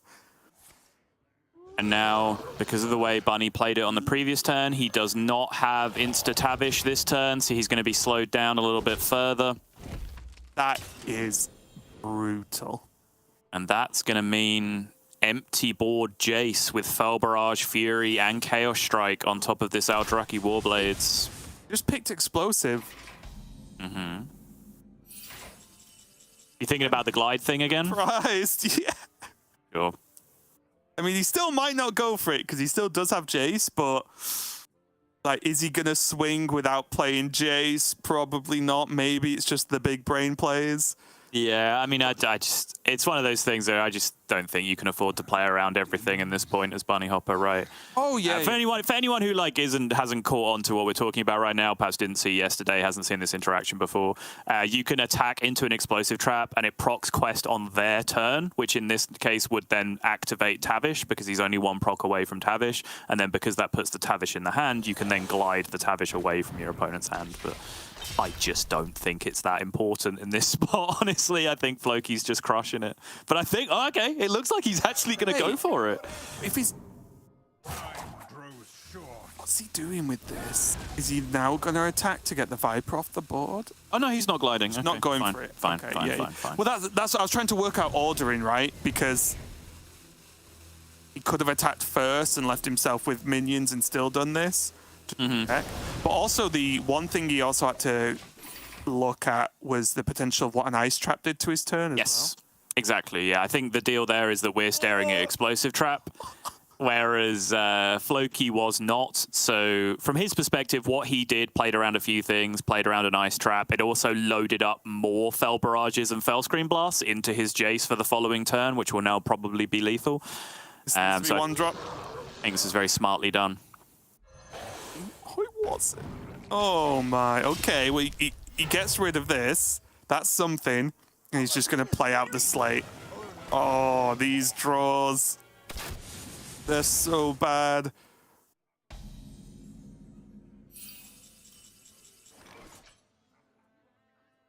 Is enough, right? I think.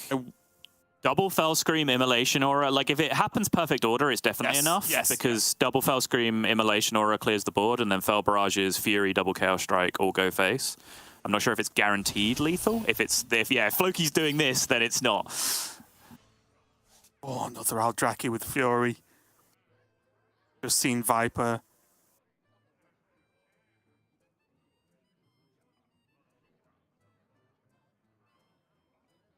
Gotta be good enough, right? Does he attack? I think so. He does, right? Because if he doesn't attack, he makes Bunny spend mana on activating activating Tavish. Oh, but you can attack a minion though, right? Oh, sorry. Yeah. Sorry, I was talking about face. Apologies. Yeah, sure. He can attack a minion. I was just worried that then that saves Bunny so much mana, right? And potentially opens up way more damage. So he does. Yeah, click on the minions, absolutely fine here. Oh, he still can't do it. Oh no, he can. Sorry, he's got Bowler Shot. It's just and now, it's like the exact draw being pouch. It's like. But yeah, this is really good from Floki because he gets max heal this turn, and now next turn, even if more minions came down, he has Immolation Aura into Jace, which would clear everything and allow Fell Barrages to go face as long as any sort of vaguely reasonable order of things happened. But this was even then, good. He has Fury, Chaos Strike loaded up in his Jace now at this point. So He's chilling. Just simply put himself in the best position possible with that previous turn, right? He set it up very nicely. Bone Chewer Vanguard. Bone Chewer Vanguard. And you play Jace against it, Immo. Fell Screen Blast. It's like, oh, it's too big. Fell Barrage. Yeah. Just ends up doing 1 million after the Jace. Oh my goodness. He does have Kurtrus Immolation Aura, though, which I believe by now should be more than enough. He knows that there's no pack tactics, so he doesn't have to worry about that.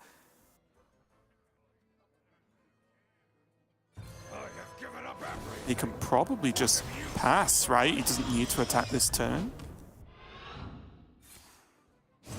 I guess he's got enough health. It doesn't matter, right? He can attack this turn. Yeah, I mean, he's at full. He's at 35 after all of this. Like, it seems fine. I guess the explosive trap's going to go off. Could he just kill the minion again? Does that feel like reasonable? Since you know how much he knows Bunny's struggling to activate this quest, right? I mean, once again, I feel like we're going to get into that position where we're just arguing over 2 100% win rate plays. Yeah. If you really want to go down that line, like, I feel like I'm just jamming face in this spot, because suddenly if there's like another resizing pouch into another big minion, then it's probably then just still lethal, even though all the stats are on board at that point. Oh, sure. But again, like, it's just inventing weird niche outs and just choosing one to play around, because the game feels very won from this spot. Oh, Tavish has finally been brought. Telling me there's a chance. We need good old Scale Hide back. I hope that comes back in the core set. A bit interesting addition to the core set, actually. Yeah, I hadn't really thought about it. The potential of lifesteal rush minions again. Look, Ziliak's back in there. That was always a crowd favorite, wasn't it? Yeah, for sure.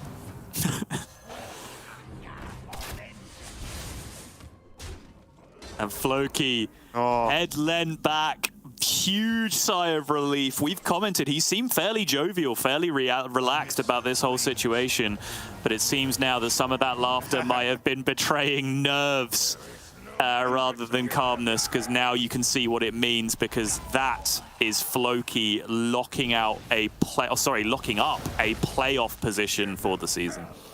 Yeah, and again, I think he's played extremely well. I think he has kept his calm, at least from what we can see. And in his play, I think, you know, he's kept it cool there.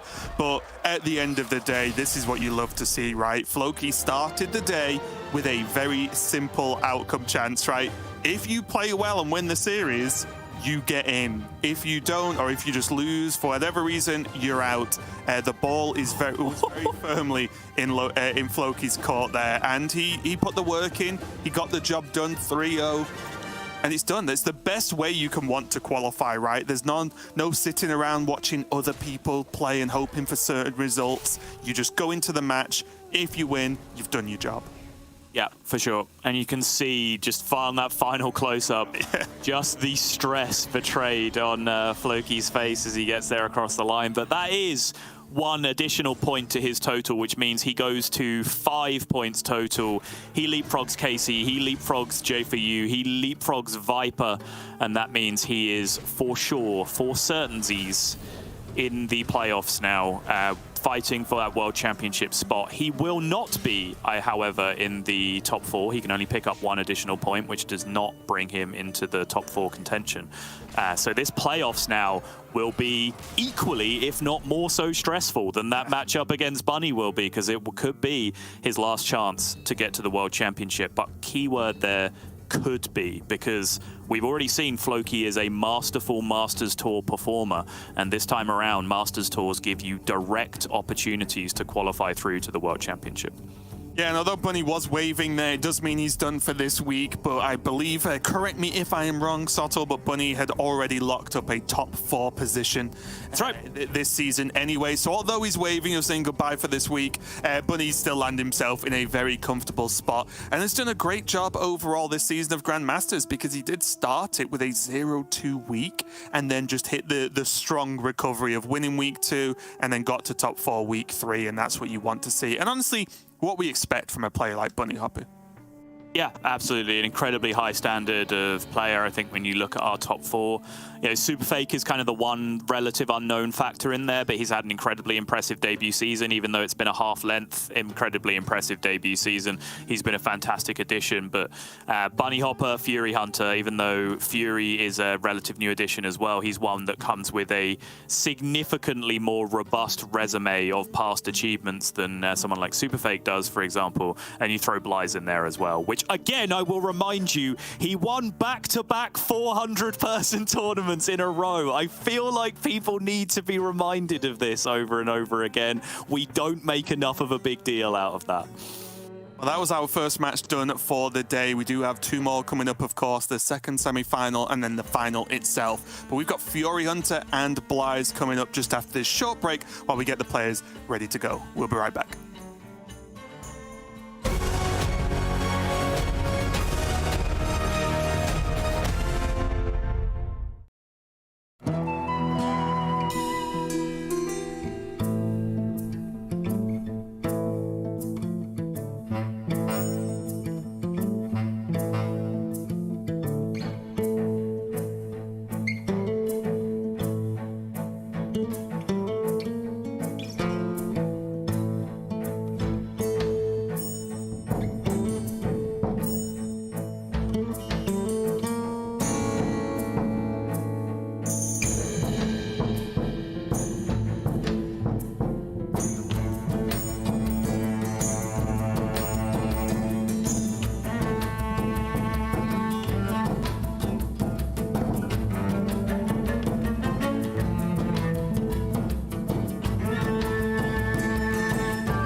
Welcome back, everyone. We're ready to jump into our next match of the day, which is going to be Furyhunter versus xBlyzes. The winner will go on to play Floki in the final to see who's going to be the champion of the last week of this season of Grandmasters. It's going to be a good one, Sottle, because these are two of my favorite players to watch and cast, so I'm already happy regardless of which way it goes. Yeah, for sure. It's nice of you at home to join us for the customary Furyhunter 3-0 with Shaman of the day. Looking forward to it. Should be nice and simple, but no. Joking aside, like the xBlyzes 5-minute series 3-0 with Demon Hunter. You're getting one or the other here.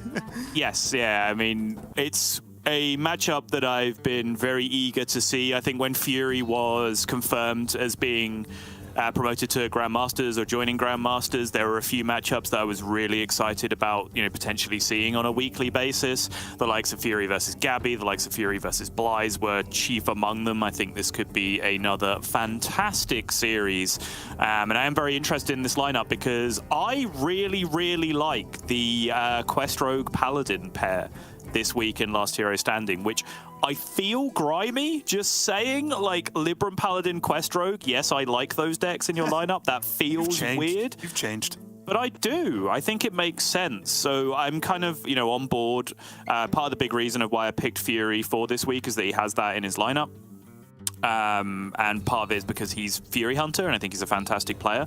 Then on the other side, we have kind of one of those unproven decks where we have Shadow Priest from xBlyzes, which is a deck that makes sense in his lineup. I understand why it's there, but because he's just been farming with Druid, he hasn't actually had to play it and see if it can do the job that it's built for. So I think there's a lot of interesting deck interactions going back and forth in this matchup. Yeah, and speaking of which, we are going to see a Shaman banned from xBlyzes and Paladin banned from Furyhunter. So both players, paying respect to those, some of the classes you were talking about. And on top of that, so check out Furyhunter's stats, of course, of his history of banning Shaman so far, is that we are going to kick it off. So I'll just give you a bit of a preview with a Druid Mirror. So this is just where it all begins and where I am proven eventually correct that Druid is just going to sweep again because it was left up. Yeah, I mean, both of these players, again, on the banning other things strategy. I do like we have a binary system of strategies, banning Druid, banning all other things. Banning Druid or not banning Druid. Yes, that's exactly. the only two choices. But it's been interesting to see so far because, again, using the defense, we can be critical of Druid's win rate, but there are many players with a ban non-Druid strategy who are in the later stages of this tournament. Yeah. We're now sat in the semifinals with a semifinal being played out between two players who have done this consistently. I would argue that, maybe xBlyzes is here because he's been running into other people who have also had the same strategy, and then he's been winning the Druid Mirror. That has happened multiple times. Yes, I was going to bring that up. would, of course, give him a massive advantage, but Furyhunter's just been farming with Burn Shaman, which, I don't really know how that adds up in terms of overall win rate with the Druid and so on. But yes, thank you, Lorinda. I'm glad someone is finally listening to me. We need to be screaming this from the rooftops. I've got a little bit of a problem, honestly. Yeah, go on. I believe it's fair to say that these stats should be true. Can I get a double check on if it was an exact 400 player tournament? It was. That's such an exaggeration. It was probably like 360 or it's probably like 340 to 360, yeah, in reality. So I'm very aggressively rounding up in this situation. Get those stats right, Lorinda. I'm joking, of course. It is a truly impressive feat. And xBlyzes, as always, continues to not only be extremely good at the game, but also just a joy to watch. He plays Hearthstone like very few people around the world do, and it's going to be great. We are going to see, of course, that Druid Mirror. Both players playing the token style as well, which is important to note, because in the Mirror, that is one of the biggest factors that can come into it, as to if one player's on token and the other isn't, there's a lot more leeway to gain that direct edge, right? Look at it, it's so beautiful. 14 2-ofs, a Kazaka-san, some guff stuff. Let's go. This is how you build a deck. xBlyzes understands. He just knows. Is clean. The only thing now I'm really bothered by is, should we just take Guff and Kazaka-san out and just put a natural 2-of? Have that second column just free? Just play 2 Cenarian wards or something in there instead. You know what? That's fine. But yeah, it's again, I don't want to say like the standard list, because there are some different cards in there. Like, one thing you might see differently a lot of the time is the difference between Moon Touched Amulet and Feral Rage. Like sometimes those get swapped in and out depending on who's playing. But the key things, as always, are just the potential impact of Glowfly Swarm and any token backup, or even scale of a Nyxia with early ramp. So it can be difficult for the Druids to deal with in response, but again, there's always the options where it can be a token fight.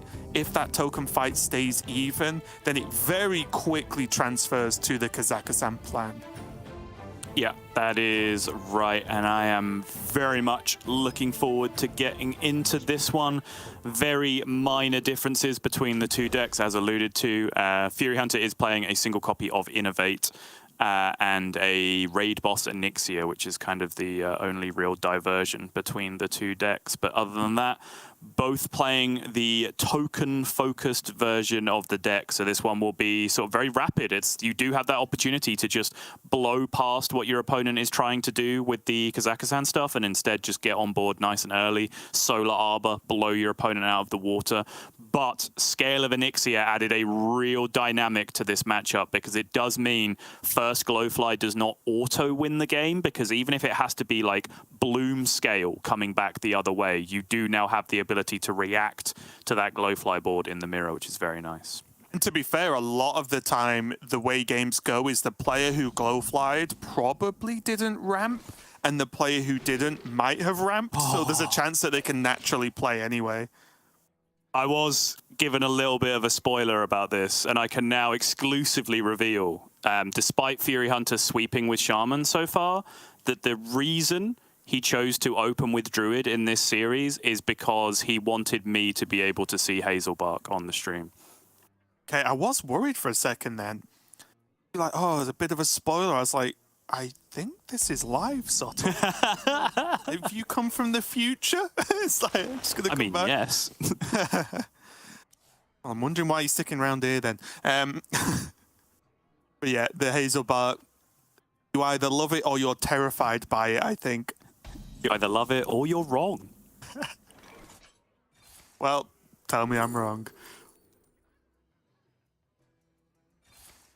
Nature Studies off the Moonlit allows him to stock up on hand size a little bit here. Power of the Wild is a useful card in the matchup because it does allow you to go early Glowfly, Bloom, Power of the Wild, for example. Something like that, because then the Scale of Onyxia coming back the other way does not interact with your Glowflies particularly well. I was looking at the potential of a cheeky Frostwolf Kennels there, but it's going to go for the Power of the Wild. Yeah, I think this makes sense. Second Arbor up or the So's going to be interesting. He's basically building that token board, right? He can Bloom the Scale, then have Power of the Wild options with So the turn after. Oh, or this? Interesting. Yeah, I mean, it's still 3 health minions, right? It's still very difficult for Scale to interact with particularly well. Obviously, Scale does clear this up. But then the fear for Fury would be, well, hang on, if I go like coin Scale here and react to this, what if this is just a bait and then xBlyzes just plays Glowfly Swarm for like 5 flies next turn? I think even though it feels dicey, this still feels like just a good Guff turn. Just play Guff, gain the armor, and then just even use the hero power afterwards as well. Oh, he's going to go Scale, okay. Oh, this feels so bad when they have that extra health, doesn't it? Yeah. Like, oh, double the trades required for 1 extra health on each minion. Yep. This is a lot of how the matchup goes with these Glowfly variants of the deck. When you play at a high level, it's finding just that extra point of health on your minions so that you can reset back to the good old days of the Druid Mirror, where if you got on board, you won the game. Okay, so xBlyzes with that Discover taking a turn off, just going for the ramp instead. And again, might quickly transfer to the Kaz plan, but he does still have the scale, a natural scale Power of the Wild now. What a gamer Furyhunter is. One Innovate, cuts the other one, draws it exactly when he needs it to be able to bait the Kazakhstan. Why people get baited by one-offs? They're just lucky. Or do you become lucky when you put one-offs in there? Ah, cause and effect. Is Jars if he took reflections? Is it Clockwork Assistant if he took reflections? True. I just naturally enjoy Jars because I'm just like a little kid. I'm like, whoa, what's going to come out of this box? It's like, Well, you're playing the right game, Raven. like the difference of like at Christmas, you get given, you know, like one expensive present or a ton of cheaper ones, and most kids Oh, yeah. give me loads of cheaper ones because Yeah, it's more yeah, yeah, exciting. for I can sure. open more singular things. Yes, absolutely.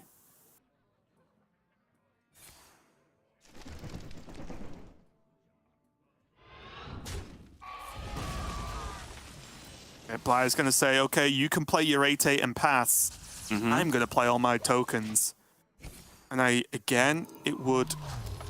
already feels like this game has been, or at least the playstyles for this game have been decided now that Blaze is going to try and just build on this board.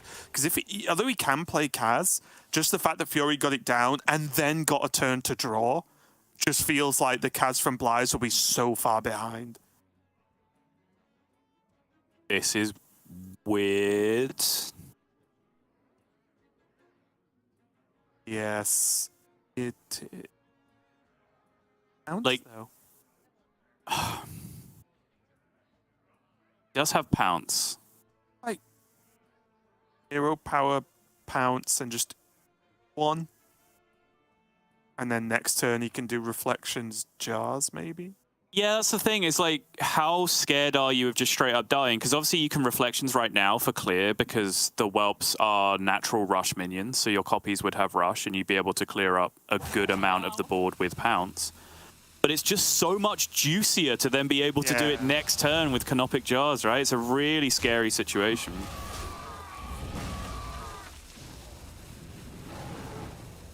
And it looks like he is going to clear everything but the Trient, right? Yeah. That look like? Yep. Let's give Blaze the license to just play Kaz, though. He is overloaded, so this will just be 8-8 pass, which will be a slight consolation for Fury. He's going to have an absolutely free turn to develop here, and if he draws Ancient Reflections again, I don't know if there's any other like mass board development in his deck, then he will be in business with that Canopic Jars for sure. Ooh. Does Spyglass become interesting because Fury just drew a load of treasures?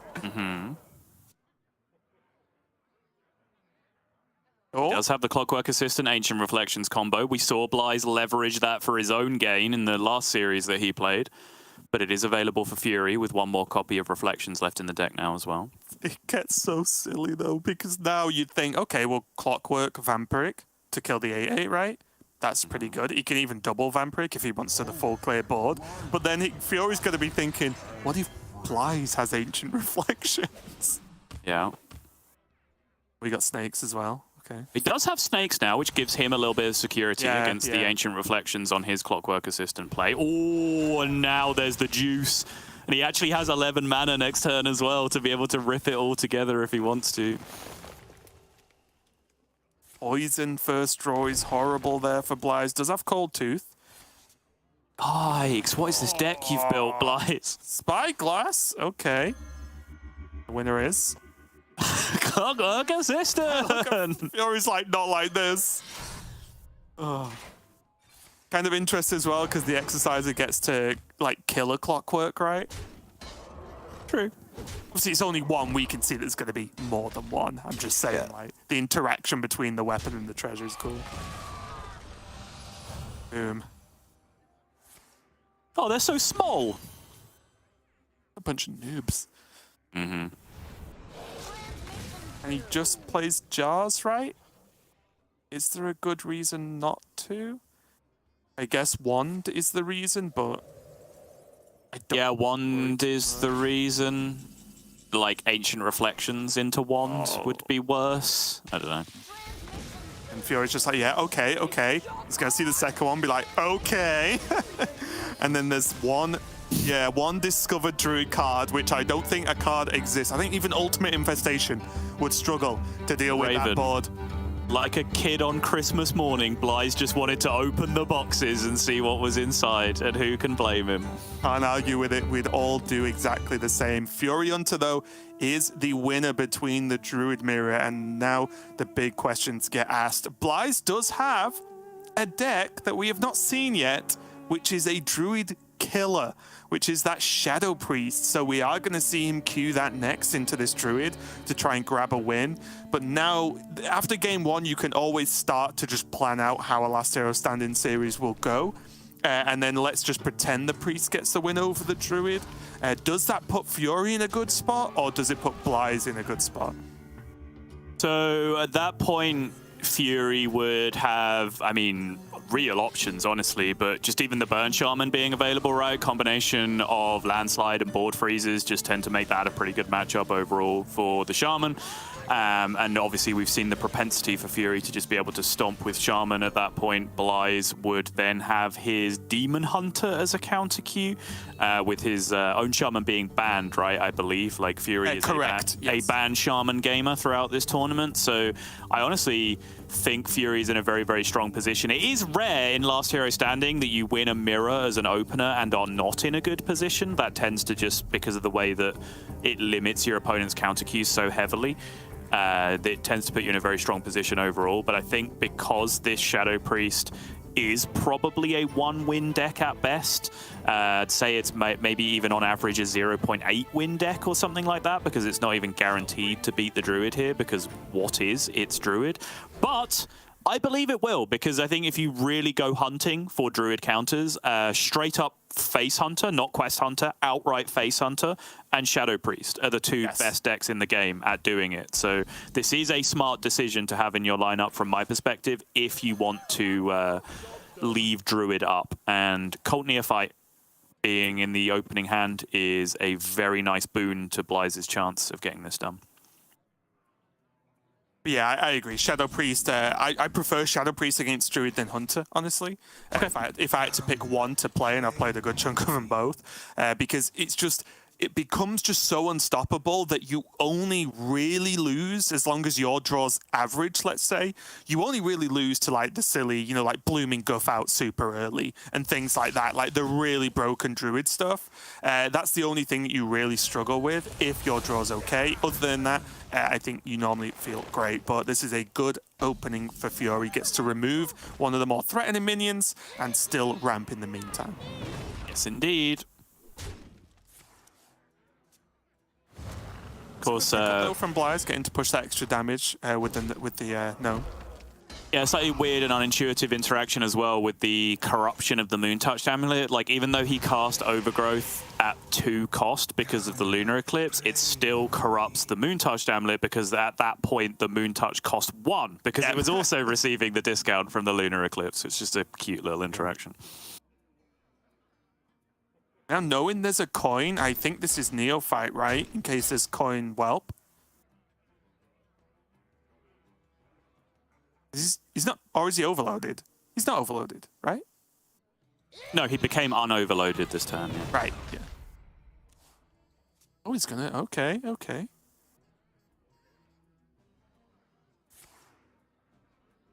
xBlyzes already starting to stack up this damage. Hasn't got the,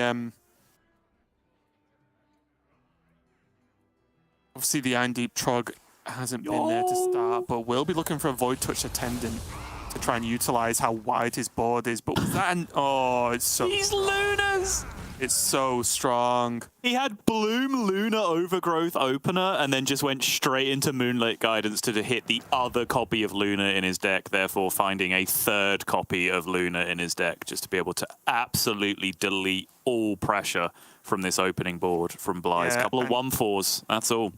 And next turn there's coin Cenarium Ward, unless the Neophyte comes down, of course, but still, like, there are options. You could even just Glowfly next turn and be okay with it. Yeah.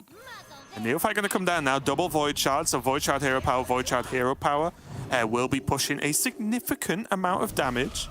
Mm-hmm. Still pretty close. Is that another Solar? Oh no, okay. It's such a big Neophyte. It is a huge neophyte, yeah. Did not play around the coin scale previously, but still block scale this time around very nicely. He's going to use Glowfly Swarm to defend, but those are significantly worse when they're not rushing. That's the wrong one drop. Yeah, there's only 14, I think, with the Void Shard hero power. 14 is not enough. Bloom or Vate off the top now Yeah, for Fury would be insane. A one-off Vate. Time to shine. The 2-drop. Yeah, just a Scenario Ward could buy him enough time here. Because he gets to do this and trade a lot of the board down, right? Yeah, Infestation as well for juicier trades. Big, big deal. Changes the breakpoint so much. And the problem is, it's not now whether xBlyzes can deal enough damage, it's whether xBlyzes can deal enough damage and not die himself, right? That's the problem, because there's now just so much on the side for Fury. Like, an Arbor up, it just ends this game. And he can fish for it, right? With Moonlit? He can fish for Arbor up and still solo? He can, yeah. Or is he going to solo Moonlit? Okay. Because he only needs one. Yeah, this makes sense. Yeah, I'll be honest, I didn't add it up, so fair enough. Bloom.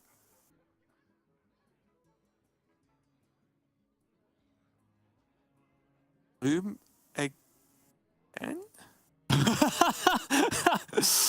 It's just Vate, right? Yeah. That's a really weird solar moonlit. Yeah. Because your brain goes haywire trying to work out things that you can actually do with the blooms. But no, there's nothing. You can't do anything with them. Like, the best thing that you can do is just play Kazakhstan still, even though you went for the lethal out. Yep.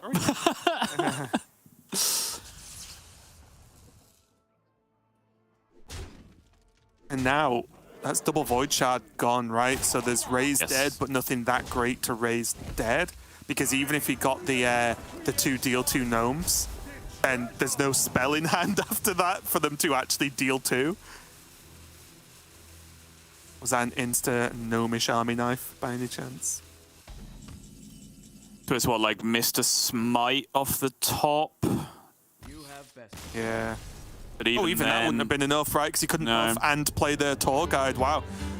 Fury very quickly go into a 2-0 lead. The Druid getting the win. And honestly, that is just...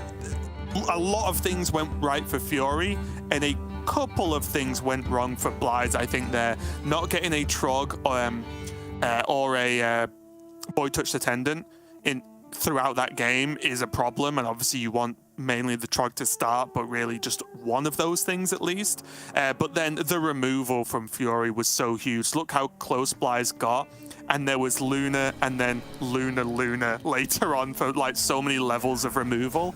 It was absolutely huge. But congratulations to Fury taking that win, and suddenly things are looking very, very good indeed for him.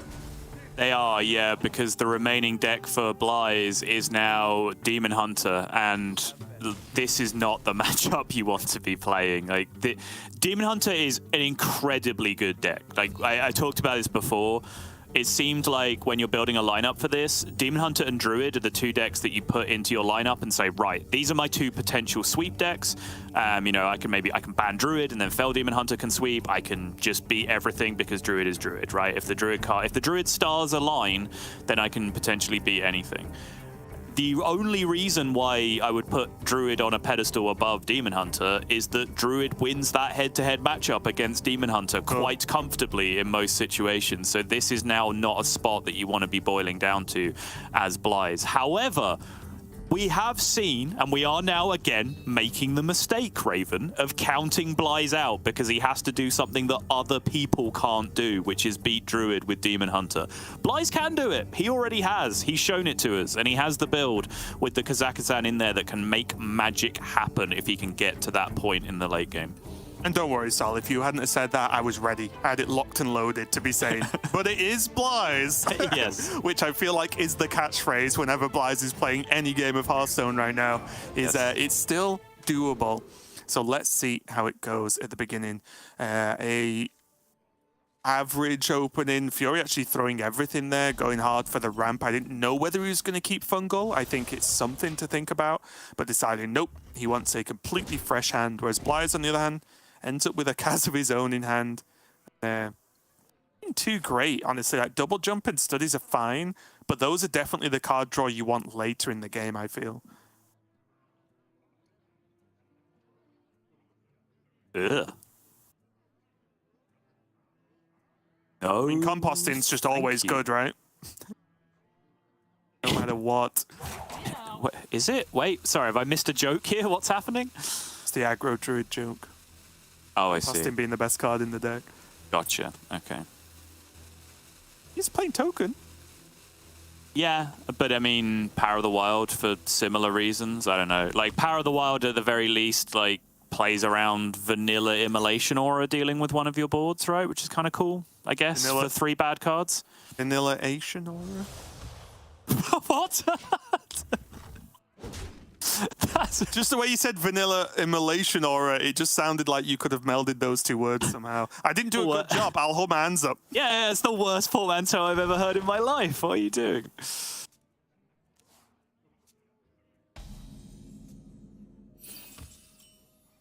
But there's Guff's all, and we all know. And Guff's prowling around. The game of Hearthstone's going to be won by Druid.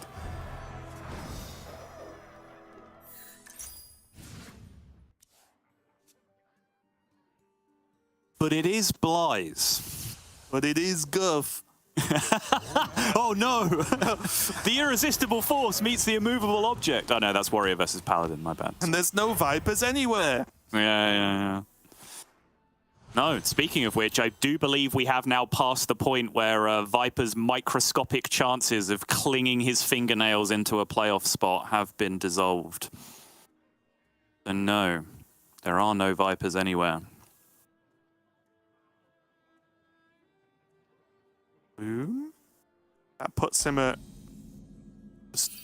Solar Scenario next turn? Yeah, actually.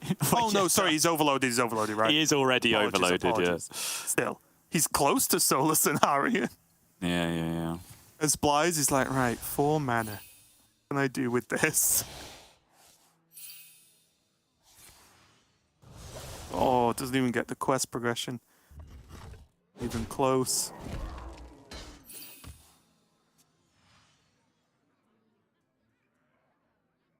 Wouldn't have even surprised me there to see Furyhunter just draw another bloom. Mm-hmm. Out of somewhere. I mean... Kind of. Yep. Yeah, he couldn't do any hero power shenanigans there, could he? Really added up.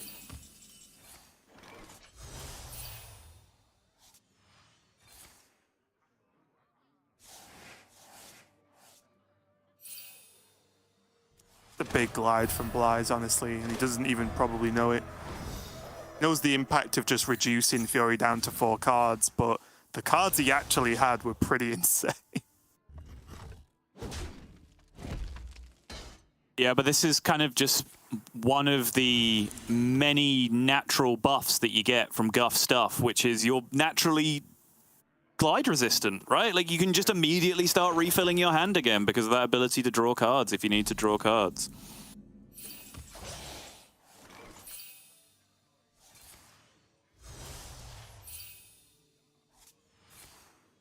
Screen means, yet again, short of doing anything with quest progression, he's got a lot of damage. That's the small positive you can draw from this. Double Fury, another Fell Barrage, like, it's something, it's juicing up. Like, maybe a Jace on curve, and he can snipe this game out of somewhere with all this damage, maybe. But now with the Glowfly, now with that Power of the Wild you mentioned earlier, making it very resistant to all but the best removal. Fury, glide. The glide, Fury. Gonna dump the Fell Barrages. Okay, yeah, fair enough. It does kill 2 minions before the fact, I suppose. Yeah, why not? And juice the Jace, right? If he draws Jace off this glide, like, maybe that does something next turn. Gets hold of an Immo and Kurtrus. Okay. Not terrible. It's a much better hand than he had.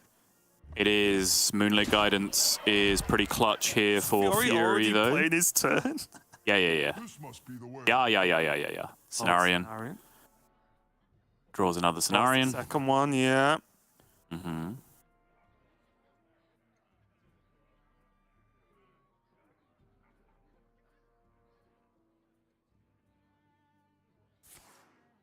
He like... Oh, it wouldn't really get him anywhere, right? He went like Bloom.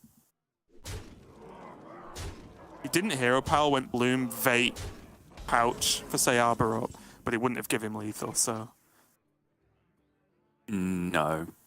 I think if anything, like, the crucial card to go fishing for in this spot would be Solar Eclipse, right? Which he could have done.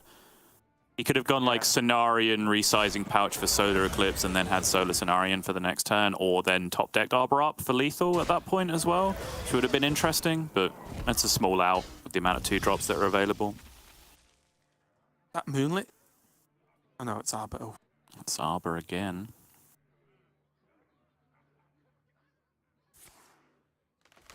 Yeah. The discard. Yep. You can always tell. The cards move Moonlit, weird. though. That is Moonlit. Must be the way. That's Solar, with blooms in hand.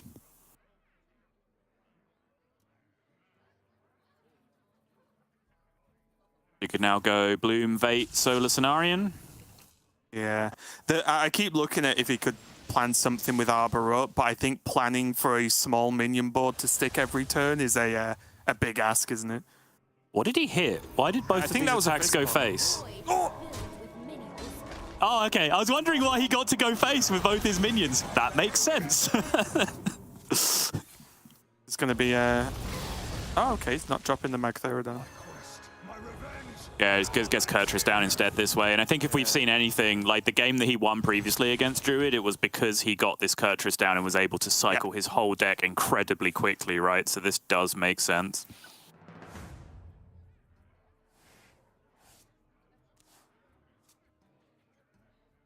A double Luna. Just play out the scale. Because now he's seen double Immolation, right? The double Luna, play out the scale, have the Solar Arbor next turn.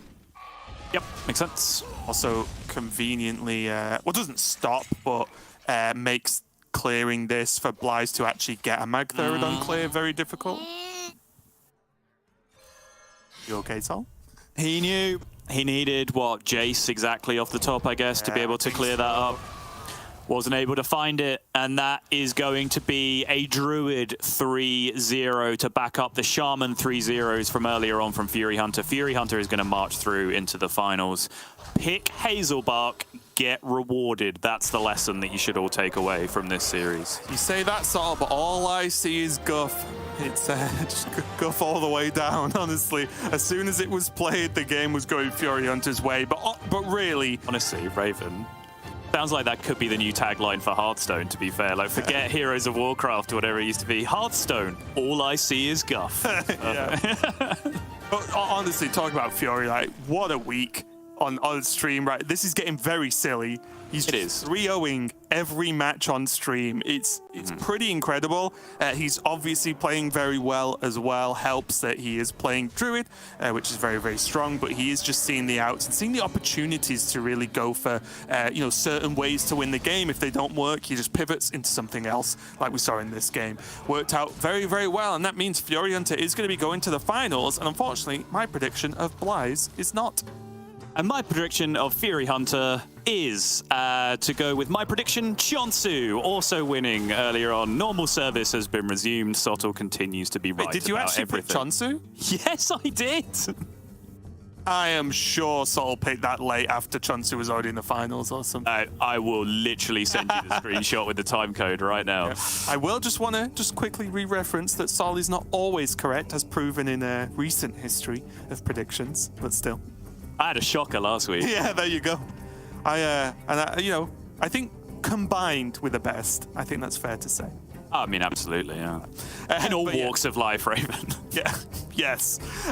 Floki versus Furyhunter is going to be your final. Again, just a quick mention that Floki has had his winning in that he needed over Bunnyhoppor, so he's probably going into this final a little bit more relaxed than he was going versus Bunnyhoppor earlier today. Yeah, for sure. And it's going to be a very interesting final because it's a different challenge for Floki than he's faced up until this point. He's had Casey into Bunny with kind of this control warrior problem to solve, whereas Fury just has the Baron Getem lineup, right? With the Druid, Paladin, Quest Rogue, and Demon Hunter thrown in there as well. So he's just playing aggressive decks, play your cards, hit your opponent, which, again, is a big reason why I picked Chonsu. You might notice a lot of similarities between the two lineups that I've picked here with Chonsu and Fury, because it honestly really felt like what this was boiling down to, these play your cards, hit your opponent decks were actually going to do fairly well, and against a lot of these strategies coming through. So I'd be very interested to see how this pans out now, whether Floki can resist a different challenge and crown off his regular season of Hearthstone Grandmasters, his potentially final regular season of Hearthstone Grandmasters, with a weekly victory. Yeah, well, you are going to have to wait just a little bit to see, because we are just going to go to a 10-minute break while we give Fury just, some time to get ready for this match straight after the one he's just played. But when we get back, it is going to be Floki versus Furyhunter in the finals of the last standard week of Hearthstone Grandmasters here in Europe. So we'll be right back with that action.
welcome back everyone. We are ready to start the finals of the day now, and it is going to be Floki versus Furyhunter in this last match over here in the European Grandmasters. As always, the Americas Grandmasters will be following up a little bit later on, but for now we've got this one last match. And going into this one, Sottle, I will just give you some heads up, where Floki has banned away the Druid, as again is kind of expected from Floki's side, and Furyhunter has banned away the Shaman, which he has been making a habit of doing. With those bans out, I know they were pretty expected the way we've seen both players approach matchups previously, but how do you feel about both players' chances now, purely on a lineup basis? So I picked Furyhunter to win this week, and generally when I do this, I do go through the matchups and sort of actually build a full fantasy bracket. I expected Floki to beat Bunny, just based on how I saw his lineup perform against Casey's lineup previously. I thought he'd be able to replicate that again. And then I just thought that Furyhunter's lineup would have the edge over Floki's in the final as well, because again, I can't believe I'm having to stare into a camera and say this, but I think Quest Rogue plus Paladin is a good bring to this tournament. And this is dripping in irony, because with Trio last week, there was a lot of players who were complaining about being, quote, forced to play like Pirate Warrior and Libram Paladin. And then ironically, bringing like Quest Rogue, Libram Paladin, like play your green card type decks, I think ended up being a really strong strategy accidentally for the next week in Last Hero Standing. I will just say it's actually buff Paladin for Fury, right? Oh, sorry, yeah. It's right. not Libram, but the idea of play your green cards on curve and punch people in the face still holds true. I just wanted to just quickly point out, because we have had some players play Libram and some play buff this week, so the Libram aspect is still relevant. Just take a look at Floki's Druid list. It is not the token Druid that we saw from Fury and Blyze in the previous series, but much more just focused on that ramp with Kazakhstan, along with more defensive options, right? The double best in shell, and the additional armor gain of not only 2 Feral Rage, but 2 Moon Touched Amulet as well. And another very clean list for you all. Yes, indeed. It's a different way of going, just replacing the token strategy stuff with just a little bit more armor and sustainability. Best in shell for some defense, and Moontouch Amulet being added to the Feral Rages for some extra armor as well.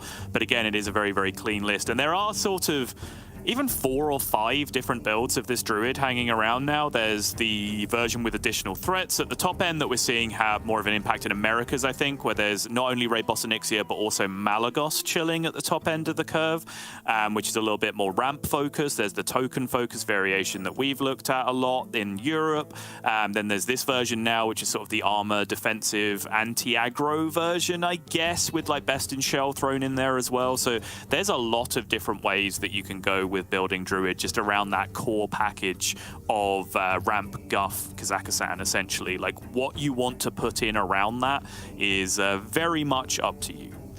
Yep, and now looking at Furyhunter's star deck of the week, I suppose now, already having 3-0'd twice previously with this list, he is going to be kicking off the series with the Shaman again, but he's going to go straight against the Druid here. As always, we'll be looking at, no doubt, the key opening you always want to see, which is some form of Bloom or Wild Paw Cavern play, just to really stack up the pressure. But other than that, Sottle, against Druid, is there anything else in particular that Fury will be trying to do other than get the caverns out early? I mean, not really, no. Caverns early is very crucial. Just having a bunch of 3/2s on the board early can be very crucial as well. If you can just curve some sort of Bloom play into Serpent Shrine Portal, into a Wind Chill play with your Sleep Breaker, and then just start attacking with all those minions through the early game, that can be very good as well. But also, crucially, some kind of mid-game way to land at least a decent-sized Snowfall Guardian can end up being pretty clutch as well, and this is one of the advantages that Floki has over the token-focused version of the deck that we just saw Fury and Blyze playing out, is that he doesn't really generate wide boards, which can be then immediately punished by Snowfall Guardian on the other side, because if Shaman can land like a 9-9, 10-10, 11-11 size Snowfall Guardian, Druid just doesn't really interact with that size of minion unless they've already got to Kazakhstan. But that is very, very hard to do if you're not playing tokens in your Druid. Yeah, I'm glad as well that we've seen Luna so early because I did want to talk about it. You mentioned, some early 3-2s can be nice as well. Yep. For the Shaman here. And I do feel, though, that the value of Luna is a little bit different in this matchup than it is versus a lot of the other aggro matchups, in the fact that a lot of the time, let's say versus Paladin or anything with a Trog especially, if you just Luna a Trog or just Luna an early threat, and that's all you get to do, you don't combo it with another spell, you're probably pretty happy. Whereas in this matchup, I think that although Luna's fine for an early minion, you would still want to do something strong with it, because just killing an early minion or two does not get you there, right? Sorry, I love the feeling of just Floki blooms Overgrowth, and then Furyhunter looks confused and scratches his chin like, wait, I'm losing. This isn't supposed to happen. I've forgotten what this feels like.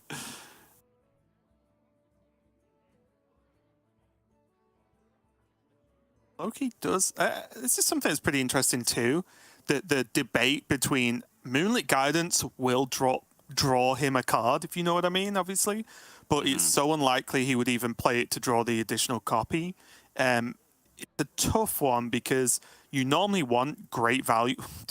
Oh. Okay. You normally want great value from this, but knowing that you almost certainly won't play the other card, it's tough to make that judgment between taking a different card now and just having it because the hand isn't great versus trying to hold on to it for a bit more value. But as always, if you see Guff, you take it, and then you feel very confident that you might win this game of Hearthstone. And I love that, like, Floki now, I think his laughter here is just because the position he's now in, like, the last 2 matches he had to play were incredibly tense, right? Grandmasters career on the line, World Championship qualification potentially on the line, at least a route to getting there on the line. This match is kind of just for the week at this point, because I believe Furyhunter is already tied up first, and I think Floki is kind of locked into the position where he will be in playoffs but not be in last call. And suddenly the game's just making life easy for Floki. He's just like, come on! And the last 2 series were so stressful! And now he just gets Mind Bloom Kazakhstan on the following turn. What is happening? Yeah, of course, the players are still playing for some extra cash, which is relevant, but you are right. The pressure is massively off in comparison to the previous games, and it is funny where, like, this is the game where if you queue and play this game on ladder, you just instantly like, okay, I will mechanically finish this game, but I'm already thinking about what my next matchup's going to be. Yes. Furyhunter's doing okay, though, right? He does have Cavern. He did manage to coin it out. He's got an additional minion on board now with that Serpent Shrine Cavern.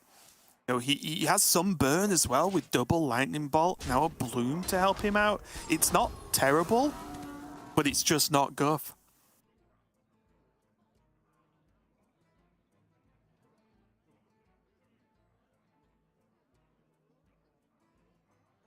There's potential for a huge aggro approach, right? If Floki was planning on doing the Kaz turn now, which he could do, just wouldn't be able to play Luna, which means he would take a ton of damage. And again, it just feels likely that if you play a minion, going into your opponent's turn 5, it's just going to get frozen, right? Like that minion won't actually do anything except be played. Wait, why can't he do all these things? He just did do all these. He did do it. Sorry, I was looking at something else. It's okay. I made a slight error. But my key point being that he knows this Kaz is so likely to be frozen. Yes. That there's still going to be a slight worry that he can get burnt down. Of course, he does have Feral Rage and the Moon Touched Amulet to help out with armor. But still, there's just a little bit of fear. These treasures still need to be decent, right? He does need some treasure assistance, yes, just to be able to deal with the board state more than anything else. Just make sure that minions don't run away with the game here from Furyhunter, because, Feral Rage and Moontouch Amulet, yes, they'll gain a bunch of armor. They're not going to clear a board. They'll pick off minions one by one, but he's going to need something just to stop this pressure coming, because, yes, one of the most common interactions in the entire game, Wind Chill on Kazakhstan. Are we going to follow up with additional card draw? Still has that one more stag in the caverns as well, so there's going to be an additional 3-4. At this point, Fury will probably be hoping it's not like exactly a wand off the top, right, to really relieve the pressure that Floki's under. Sounds like a line from like some old western where there's like an over-the-hill gunslinger who's come out for like one last duel. It's like, yeah, I've still got one more stag in the caverns.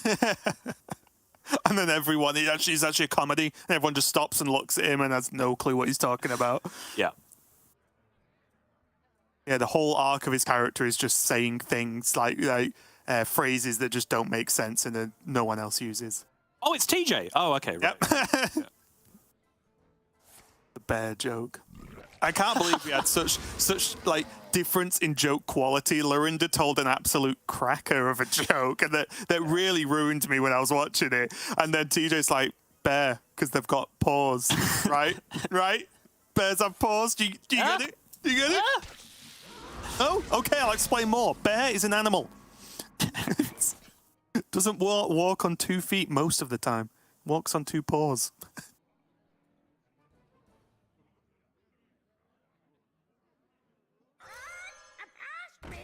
McCaw for multicaster again.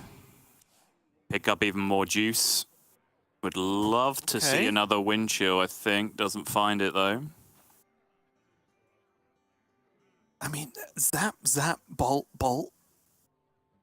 And overdraft, like, backing up to be a lot of damage. I know we can see the armor, but still, if Furyhunter's point of view, just throws everything face, right? And then next turn just burns. For sure.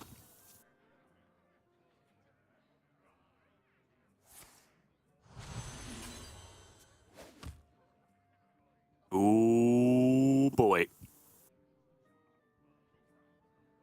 Floki can get there. That is a 2-card win condition, but it feels like the solar might have to be used for defensive options here instead, just to stack up a bunch of armor. Yeah, like solar Feral Rage for armor, and then just drop the Wax Rager, maybe? Yeah. Seems very possible. Maybe even trade with the Kaz? I guess if he goes Moon Touch, he can trade with that or not instead, but as well if he wants. But I think if you're saving the solar, the Kazakhstan definitely trades, right? Because if you gain control of the board, you win the game, like straight up. Exactly. With solar embers. So yeah.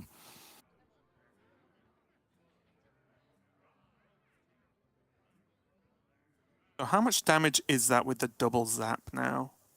So each one is 19 total, I think. He only has the overdraft as well, right? Yep. Bit painful.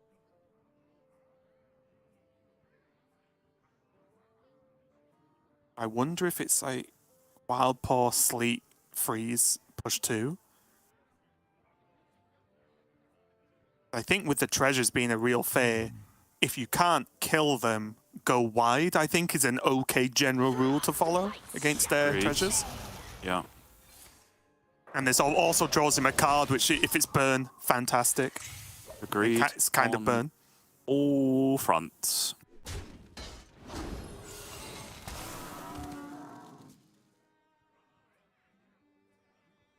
Oh, that's a good pickup. Good draw.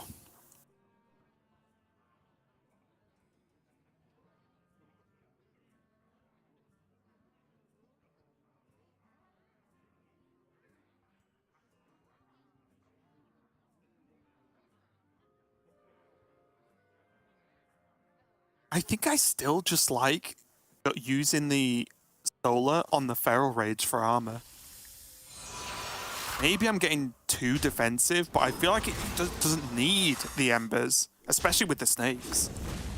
That's fair, yeah. But just counting it, like right now with no armor gained, if Fury top decked like Silver Moon Portal, I think he would have lethal, and I think that's like close to the max possible damage that he could do with this hand. And it's not lethal through just one Feral Rage, for example. So it might be that you can calculate that just being at 28 just keeps you out of range of everything at this point. And just keep the Solar Embers as a security blanket.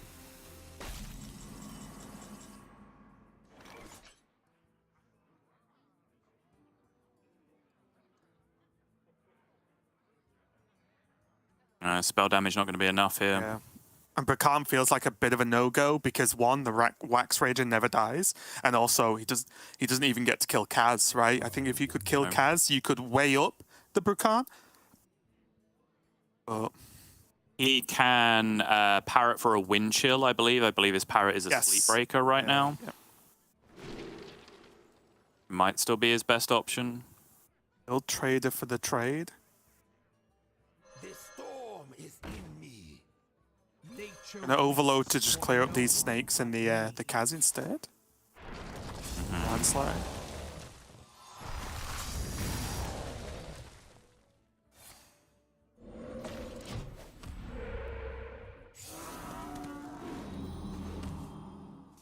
Only that 3/4 was summoned first. He could have even thought about frostbiting his own minion.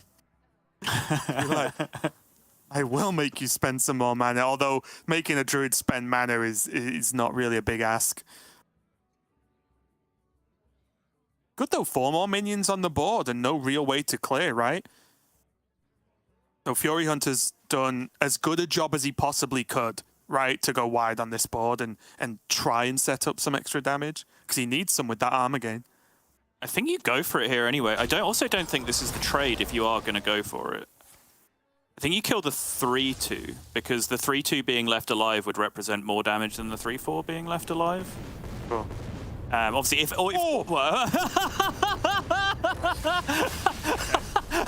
Fury's face. Sorry. Those embers that you need to reread the card to check that it doesn't just go face. Yeah. But just to explain, like, there's only 2 scenarios there, right? Like, either a minion got left at, like, if the board got cleared, then it wasn't lethal, right? So it doesn't actually matter, I don't think, because if the board doesn't get cleared, you are killing your opponent 100% of the time. So it doesn't actually matter, I suppose, which minion ends up getting traded into. But yeah, that look on Fury's face at the end there was priceless. He's like, well, I was trying so hard to win this game, and you just have solar embers in your hand. Come on. Yeah, and to be fair, he did get close. Very, so close. But of course, the one problem you always have when you're against a relatively early Kaz, when your opponent's held on to a few Druid cards, is you just don't know what they are. Like the difference between, ramp or even card draw versus armor gain is, as just one example, or solars versus no solar, it is so big. Same with Moonlit, right? Like, there are some cards that are absolutely backbreaking if those are the few cards that are in hand, and there are some cards where you're like, great, if it's like Wild Growth or something, you're like, great, keep that, enjoy. Really difficult to try and play around it. I think Fury did his best, but finally, I guess Ding Dong the Shaman is dead for Fury here, as Floki takes a victory on his Druid, and it looks like now it's going to be jumping over to the Rogue for Furyhunter again. Another matchup that makes sense on paper, playing minions early and on curve, but I will reiterate for the 100th time, it is against Druid.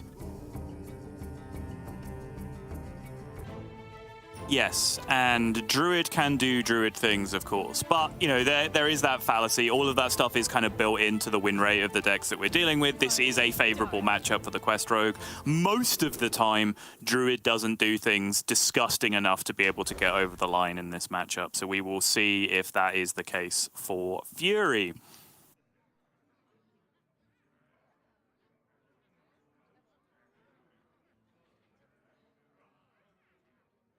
Will say from a fair amount of games on Quest Rogue, both early on and recently, your opening has such a massive impact. I know that's true of most decks, but I feel like the second Quest Rogue can get cooking and just have things to just throw out on curve in any matchup. It's huge because you're not only pressuring, but that naturally, or most often naturally, progresses your quest, which gets you straight to that win condition. So these openings do have to be important for Furyhunter, and Floki, meanwhile, is just sat staring at all the mana in the world, but not much to do with it in his first go at the mulligan right now.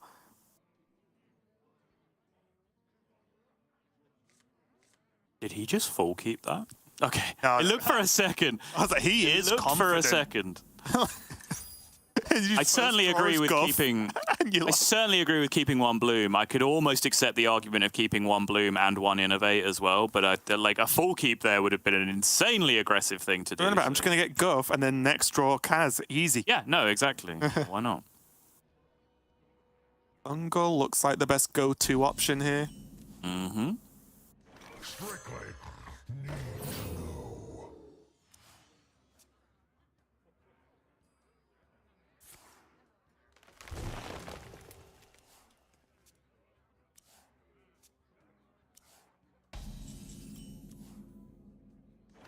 Okay.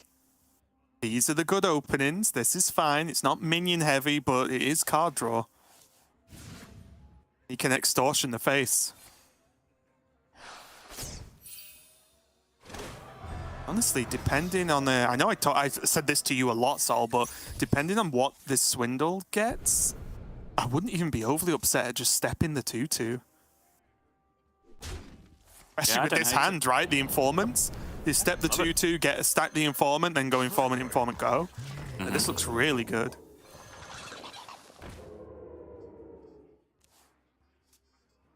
And there's the secret passage if things run a little bit dry. Yeah, this is exactly the kind of aggressive curve you're looking for in this kind of matchup. Floki now staring at a handful of options, but there's nothing that really reacts to this board state. I mean, it's just scale.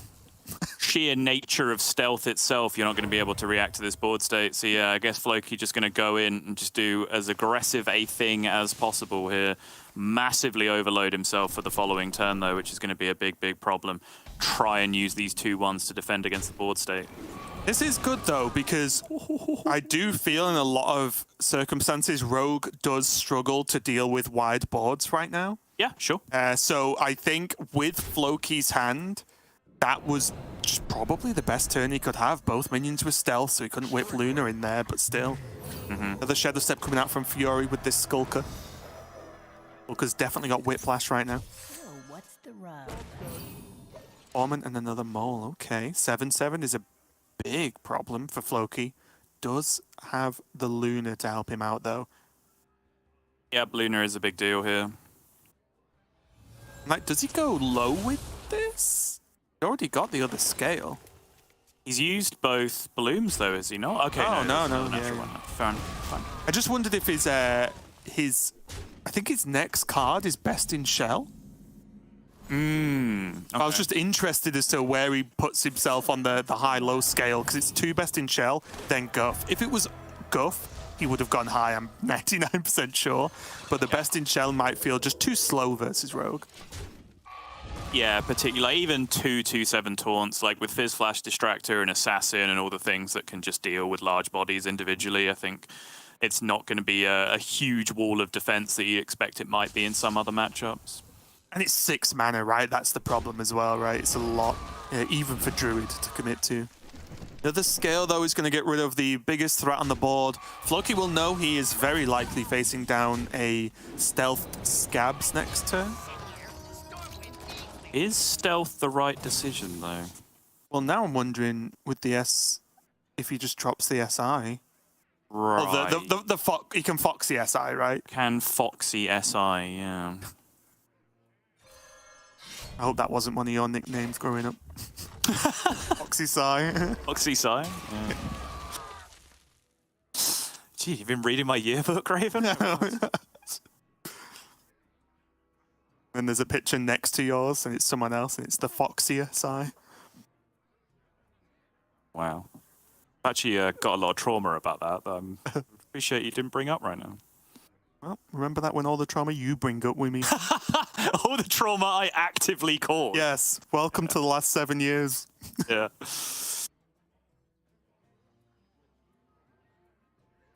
Again, Floki does have defensive options with the 2 armor gains on the far left of his hand. And now the Best in Shell, which, like I said, I think the card is fine to buy time. I just didn't think it was better than forcing a Bloom draw in the previous turn, but it's not looking great, is it? Time waits for no one. Especially because he's not got a clean way to kill this Scabs without face tanking 7. Yeah, exactly. Which is why I was wondering, right? Like, is it even necessarily the right decision to stealth? I feel like it's a very autopilot play for some people in some situations. And, like, just let the 7/7 get dealt with, you know? It just seems fine in this spot to be able to develop more tempo elsewhere. Floki goes for the clear.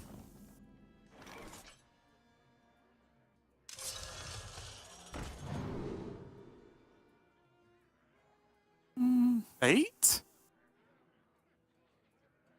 If your opponent Vate Kazaka Sans okay with that? Just play an 8/8 and pass? Yeah. So then, what else does Vate realistically open up? It doesn't open up Solar, like Cenarion discovers something, you know, Cenarion Ward or something. So.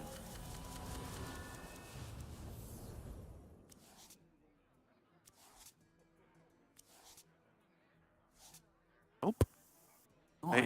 Trade the. Oh, he's going to reroll. Okay, I didn't know if it was like trade the extortion, play the assassin, but his core hand is very big right now, right?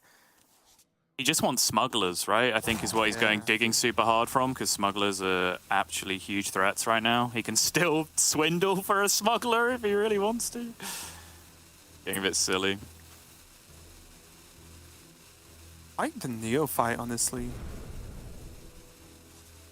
I'm gonna go just wider, right, with Foxy's SI and still get the card draw. Okay. Yep. Fine.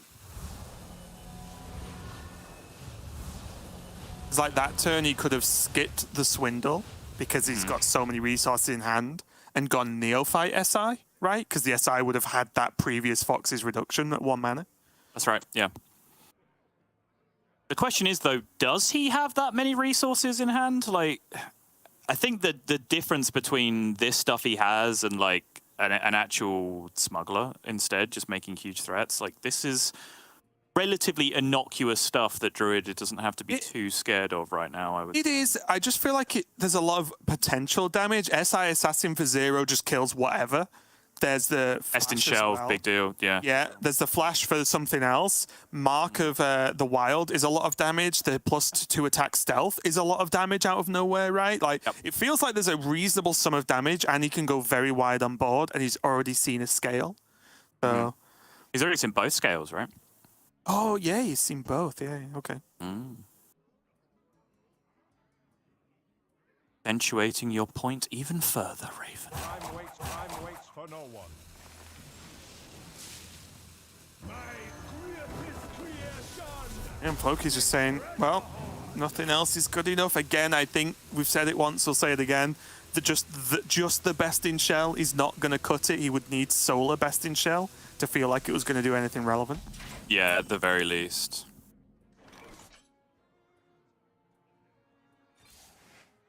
Trades. Got 19, he needs 1 damage, right? Does he have 19? 3, 6, 9, 12, 15, 17 from the Noggin Fog generator? Mark of the Where's Wild. 19 coming from? Oh, Mark of the Wild, yeah.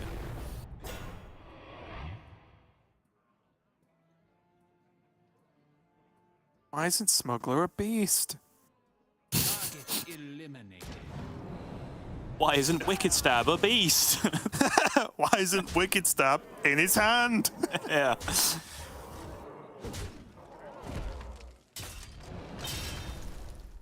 Or his deck, for that matter. Okay. Fury's like, please.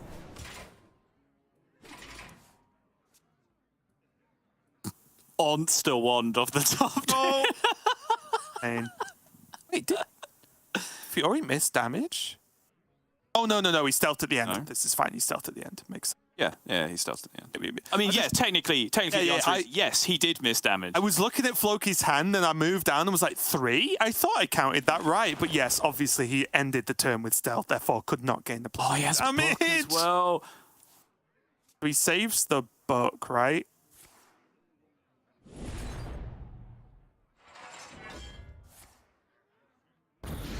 Throw it out.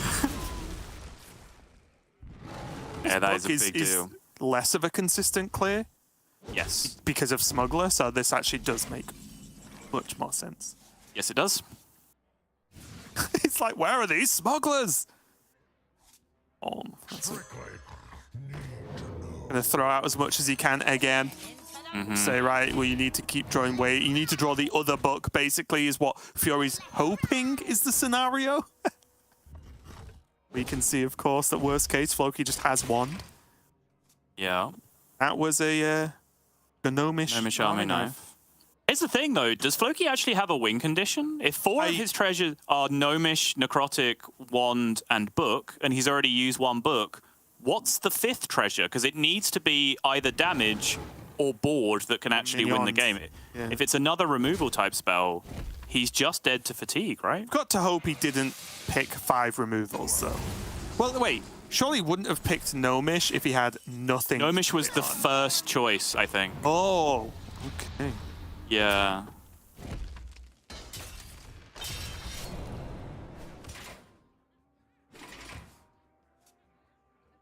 Wand. He's going digging. There must be something in there that ends up being relevant. I'm not sure what this last treasure was. Oh, he still has the turtles that he's traded back in, of course. I hadn't even thought about that. You can still shuffle those and then play Necrotic, right?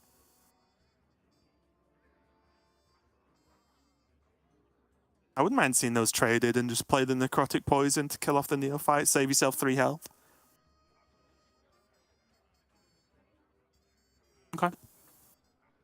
But I also don't know what the last treasure is, so I don't know if the chance at whatever this mystery treasure is actually better than just playing Best in Shell. I have no clue. Because also, if one sticks, he can Gnomish it. Yes, For exactly. more health, which is obviously a huge deal. But yeah, I can't really make that judgment, honestly. Yeah, like if he sticks a minion this game, he does just kind of win, right? Like, Oh! that is a big, big deal. But does he, though? I wanted something spicier.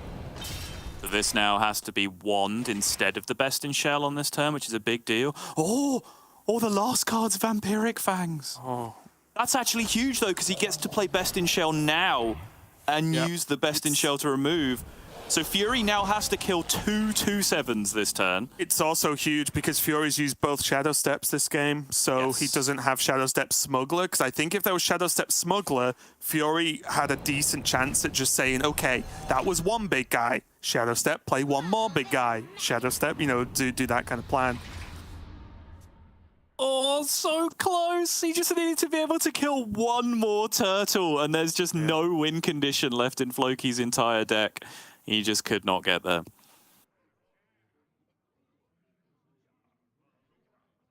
Yeah, and I can't think of anything that a second Smuggler could get that has immediate impact enough to actually win the game, because we can see it's going to get wanded or fanged or something, right? Like the big minion. So I can't actually think of anything that would have that immediate game-winning impact that you would need. And now the clock increases where even if like Furyhunter went, 10 mana into Rush Minion, clear the board or whatever. That's an extra one. That's an extra one, right? That was a natural Smuggler in the deck, I believe. Okay. It makes him play the wand? It makes him play the wand. Oh, there's the book. mind. Okay. Yeah. But yeah, I was going to say, even if he got like Rush Minion, was able to clear the board or whatever, even though there's no straight up win condition left in Floki's deck, the clock has now been accelerated to the point where Hero Powers and Book would win the game for Floki anyway before Fury was able to get there most likely. So that sticking of the one minion, like that was so close at the end. Initially I was like, okay, this is over. Like as soon as that first wand or book was drawn and that massive board got swept away, I was like, okay, no shot, Fury's dead. But then thinking about it, I'm like, hang on, we've seen 4 treasures now, and none of them win the game. Like, how does Floki win the game from this point? Yep. But forgetting about those 2 turtles that are left remaining to be the ultimate heroes in Floki's deck at the end of it all. One thing I will say, just talking about Quest Rogue in general, one, Fury was 1 damage off lethal, obviously, that we saw, but also, what a different a different way the game could have panned out if a smuggler was drawn earlier on, right? Yeah, because yeah. Fury absolutely smashed the quest, right? He had so many SI cards and so many procs, obviously with the help of Shadow Steps, that his smuggler at basically any point past turn 4 would have been of a relevant size.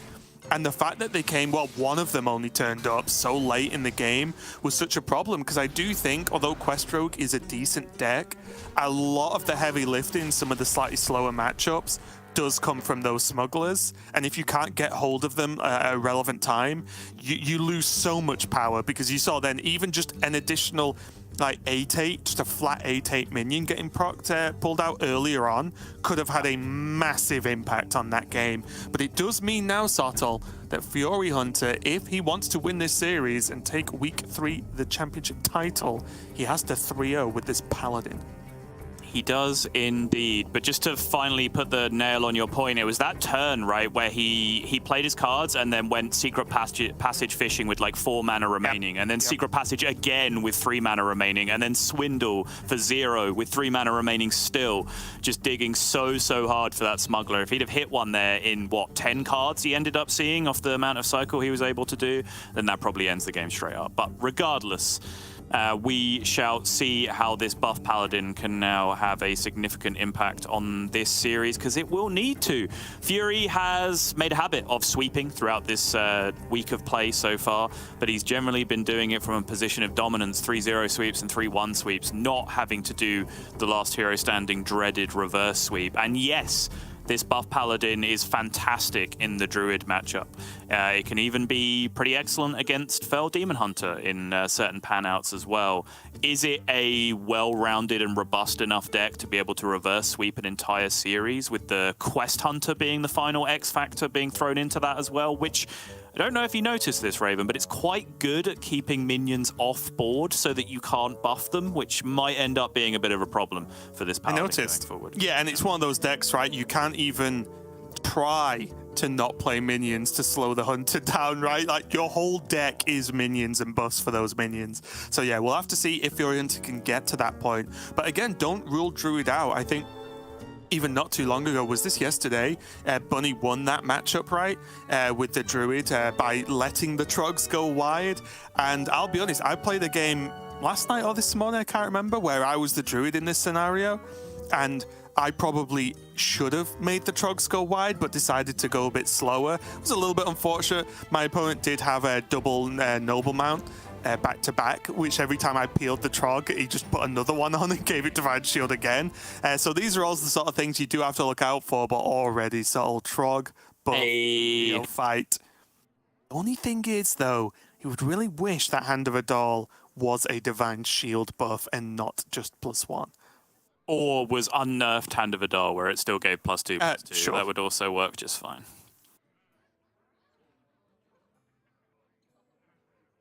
Do still remind everyone that when the nerf was announced and we started testing it, Sol said a lot. Look at it, it's so small. And I'm pretty sure 2 days ago in testing, and bear in mind this nerf has been live for a long time, Sol still said, look at it, it's so small. It's going to happen until the card goes away. Hand of a Doll is just so tiny now.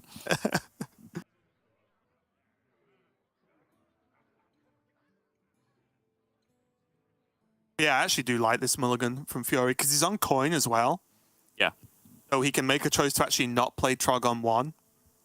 Go for the coin play. But then again, in this matchup, there's not actually a lot to punish the Trog on 1. That is a turn 2 Divine Shield Trog.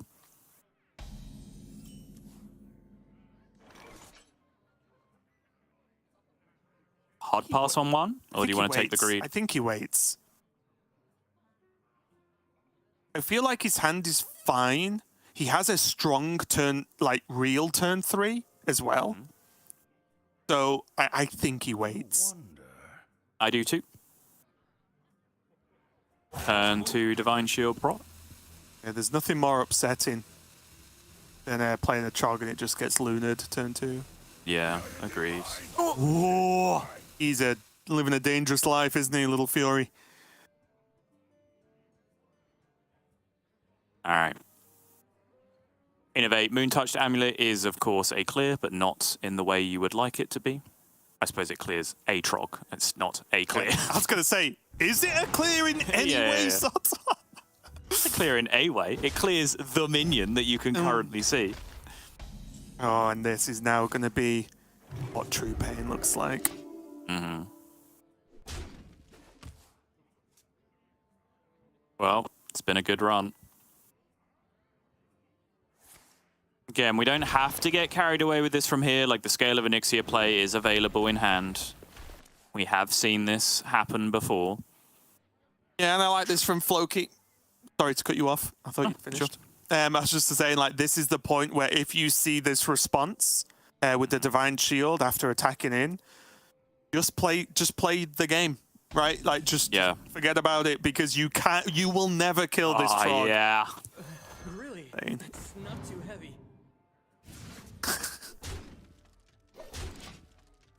Coin, Blessing of Authority now available next turn, though. Is that Bloom? Oh, that is Bloom. Oh, me, oh, my. So, wait, build the board here? Wait, this is good, actually, that the 2-1's down, right? Means he can clear... It's like a minion that isn't a Trog on board, which means he can leave it alive.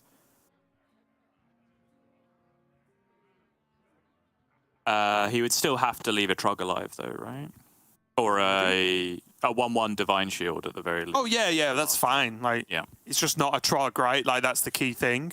Mm-hmm. Whereas if there was only Trogs on board, there would always be a Trog alive at this point. Mm-hmm. Although he can Luna, right? Yeah, he can throw the Luna in. I'm just not really sure whether that even really achieves that much. I don't think it does. Like, because you can see here now when it resolves down, he has 5 attacks left to kill 5 Trogs, so he's killing a 2/1 with his Luna if he wanted to do it, which obviously he can't anymore. But yeah, I think this makes sense. I don't think there's any real reason to do that. It would also be worse, right? Because he'd have to Luna, then do the well. That's right, yeah. And then that would summon another Trog, so it would actually be really bad if he went for that option. Yes. You would have to start Luna to peel the shield, right? Yes, exactly. At best, he removes a Divine Shield with the Luna, yeah, so it doesn't actually do anything at all. Oh, Trog number 2. And it's this one's a 3/4, yeah. He's like, oh, why can't anything just have 3 health? No Divine Shield, no nothing, just have 3. Yeah. I mean, he does have ways to like, just negate some of this. We're staring at a Blessing of Authority, of course, but he can just Moon-Touched it down and then just say, next turn I'll kill the small one with a Luna, right? Yeah, replace a 3/4 with a 1/2 and then kill it next turn with Luna, sure. But you know what's going to happen, right? You've played this game before. Blessing of Authority is going to go on that new Trog, and then you're going to get Battle Mastered. That's every game this deck has ever played. Say that, but I was a little bit surprised that this was the play from Fury, and he didn't just bless in the horse. Well, it's because this way he gets to go 5 into 6, right? He gets to go Blessing into Battle Master. Yeah. Whereas coining the Blessing, he would then still have to wait an extra turn to then drop the Battle Master and end the game. So I do think it makes sense. Hit him for 8 faster. Yeah, no, it's true. But yeah. But the problem here is, when I said earlier, you just have to play the game and ignore Trogs. You can only really afford to do that once on average, I think. Like, and even then, it doesn't always work. But I think doing it twice, like this turn, is just too much. I think Floki just has to be okay with this. I don't think there's any, like, you know, Lunar Nature Studies shenanigans that are going to make any real difference.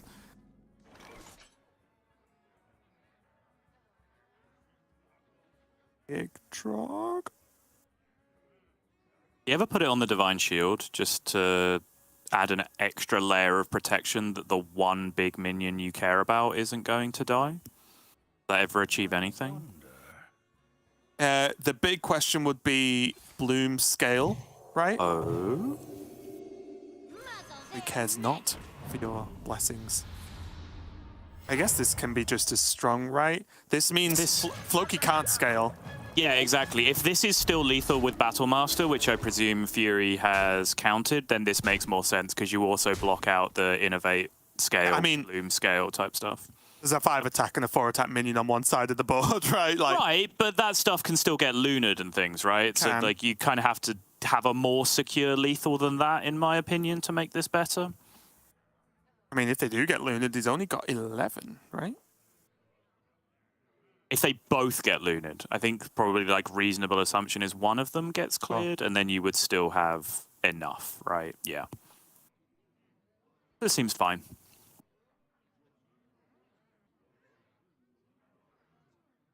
And I do not want to do 2 lunars with a +1 debuff to work out what spells are playable at this point. While duping trogs as well. Or, Yeah, I'm like, kill bigger minions. Yeah. Like, it's still really gross. We're talking about this as if this is a good thing for Floki to be doing. It absolutely isn't. Can't play Grandmasters if there's no space on board. True. Time waits for no one. The insane plays. Okay, so he's going to Luna the Trog, Luna the 5/3, so that's 8, 14, 16, 17 now, if nothing else dies. Yep. The draw. Okay. Nods from Fury.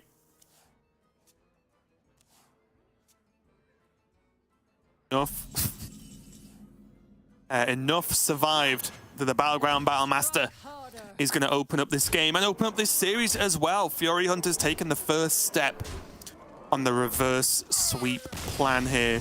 But again, Floki probably not too upset, honestly. He probably thought his chances of winning that matchup slim. It is a deck that has been, at least made with a heavy nod towards the Druid meta right now. But now Floki has his choice between Demon Hunter and Hunter itself, or Quest Hunter, I guess, to be more accurate. And again, I would imagine he plays Quest Hunter here, as it's just, I think, the better matchup. But he can afford to pick either because Fury still has to beat both. Yep. It's kind of the reverse situation of like when you have a targeted deck in Conquest, do you run it out first? Do you try and get some intangible thing like momentum from your other deck? Like we used to talk about this a lot way back in the day. Like sometimes we had hidden deck list tournaments, right? In which case you would play your bad matchup first for maximum scouting potential of the deck that you were going up against, because you might learn something new. You might see a card that you hadn't seen before, and then you can use that to maximize your win rate with the better deck. In this kind of situation, it just doesn't really matter. Just go with your heart. Do what you believe in. Remember the days when in tournaments, players did not want to be on stream for those reasons. Correct. It's like, now everyone gets to see my deck list. Oh, so unbelievably naive. Like, oh, I'm losing a couple of percentage points by being on stream. Yes, but you can potentially make a career by promoting yourself to sponsors, creating a brand for yourself, being a streamer. But like, this is not how anything works. Learn how the world works, people. Come on. no, let me play my card game. I'm happy. Leave me alone. Yep. It's Floki jumping on that Quest Hunter again. To be expected, does feel like the much better matchup here. And he's not got the worst opening here. Obviously has that bit of a whiff on turn 2 at the moment. He could throw 1 Vindicator. But the Vindicator's drawing the playable spells is actually a pretty big deal if he can get hold of mounts, because it means that these are much more resistant to the removal from Floki. Oh, this hand's bad. Master and Samuro.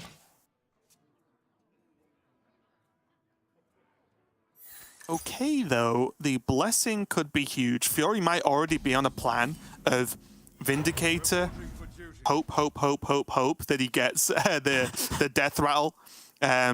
So he can have something to land some authority on. I know it's not Libram Paladin. Rookie mistake. I mean, what kind of idiot would say that this was Libram Paladin and had... Like, come on, what are you doing? Yeah. Here, though, Fury is going to hero power and give Floki the opportunity to use one of those... Not hard to use spells in this matchup, but one of those minion force spells, right? Can't always aim at face, so it just gives him a way to spend some mana now in progressing his quest. But again, because of the type of matchup, I don't think Floki will be overly rushing to like spam out these tools, right? Because it's Paladin. They want to play minions every single turn of the game. Yeah, absolutely. Okay, Blessing and Squawker in hand. Is a big deal. Rinlings actually was probably one of the better matchups for Rinling's rifle, honestly, because Freezing Trap can be so massive in a lot of situations. I wouldn't even hate to see it coined, honestly. Okay. I think just setting it up, spending the mana now while you can clear board with it, is such a big deal. Whereas if you wait till the board's beefier and then you play Rinlings, you're suddenly in a position where it's like, I need to swing, hit a very specific trap, and have ways to like remove other minions or reduce the health on other minions all in the same turn. Whereas getting it equipped now, just spend the mana. Yes, you use your coin, which is unfortunate, but it clears the board, and then Floki can build based off the traps he's offered instead of having to dig for a specific trap in a specific scenario. Moves quickly.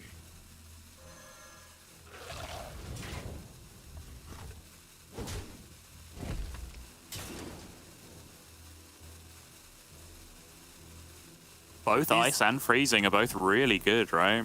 Yeah, freezing is the natural go-to, especially on that clear board, as it'll help push Paladin off most of the time. But yeah, Ice Trap, if a few other options were there that weren't Freezing Trap, Ice Trap definitely fantastic again. Fury probably relatively confident now what that secret is, because I think Freezing Trap and Ice Trap would be the two priorities. He's tested Ice Trap. Pretty good chance he was offered at least one of those two on the other side, right? So I think he will be working on the assumption that that is Freezing Trap with an outside chance of Explosive, I suppose. Yes. I was going to say Explosive is the third one on that list because of course progression, because Paladin plays minions. But I do agree, that would be the choice if it was like Explosive, Snakes, Pack Tactics, right? Yeah.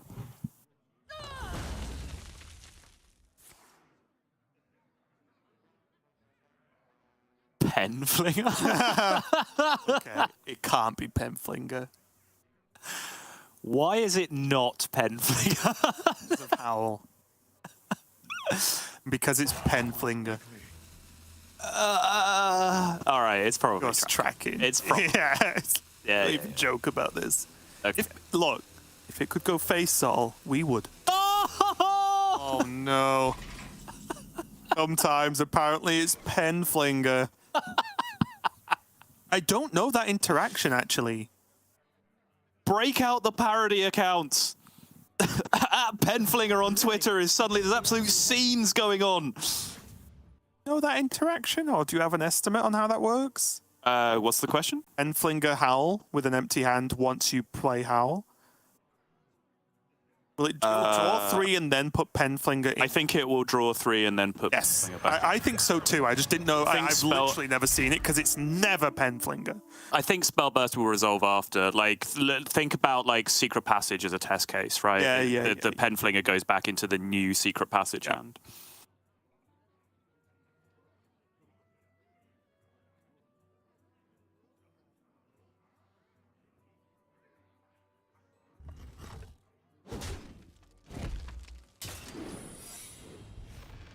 Okay, snap Ice Trap. Wasn't me.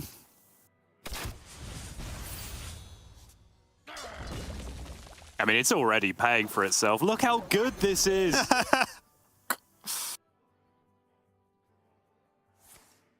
I mean, on top of everything else, it is just a minion that you can potentially shoot with something yourself if you get sick of it, right? If you get sick of it. If you get sick of it, you can always just shoot it.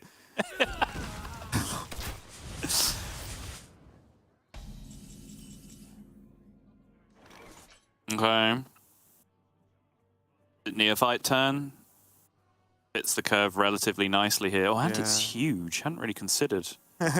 And it's not small. We'll say though, Floki's very medium-sized. Floki's done a great job so far at just keeping Fury off board, because that is priority number 1 for Paladin always. Yeah, absolutely. Oh, nice. That plus Overwhelm. Kills the Neophyte, let Carriel bounce. Yep. Get pen in there as well if you really want to. And of course you want to. Oh yeah, because you can just trade, right? Kill both. Keep the ice trap. Freeze trap.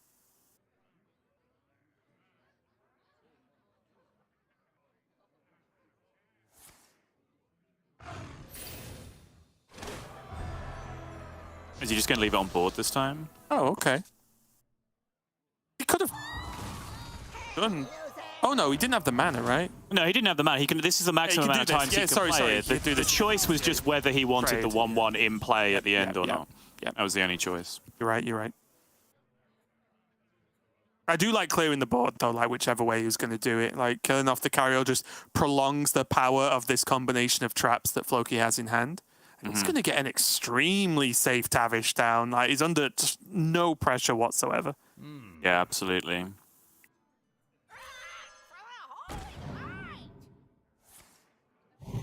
Squawk, squawk. Okay. Okay. Good pickup. We're in business. Floki is running, of course, the double Viper. He's actually had one of those great hands where he's just not ran into any of the awkward minions, right? No Vipers, no Mancrake, no Drekthar. And not that Drekthar specifically is awkward, of course, but just had actually, I would half argue that Drekthar could be a negative in some scenarios against Paladin because it's just slow. It's just slow. It is. That's a funny thing to accuse a Gigabarnes of being. No, I do. You don't want to be in the spot where your opponent has minions and your response is playing minions. Yes. Right? Like that's what Paladin wants you to do. I just love this picture you're painting of, man, I drew my Drekthar. I'm livid. Yeah, it's only like 10, 12's worth of stats. Yeah. Oh.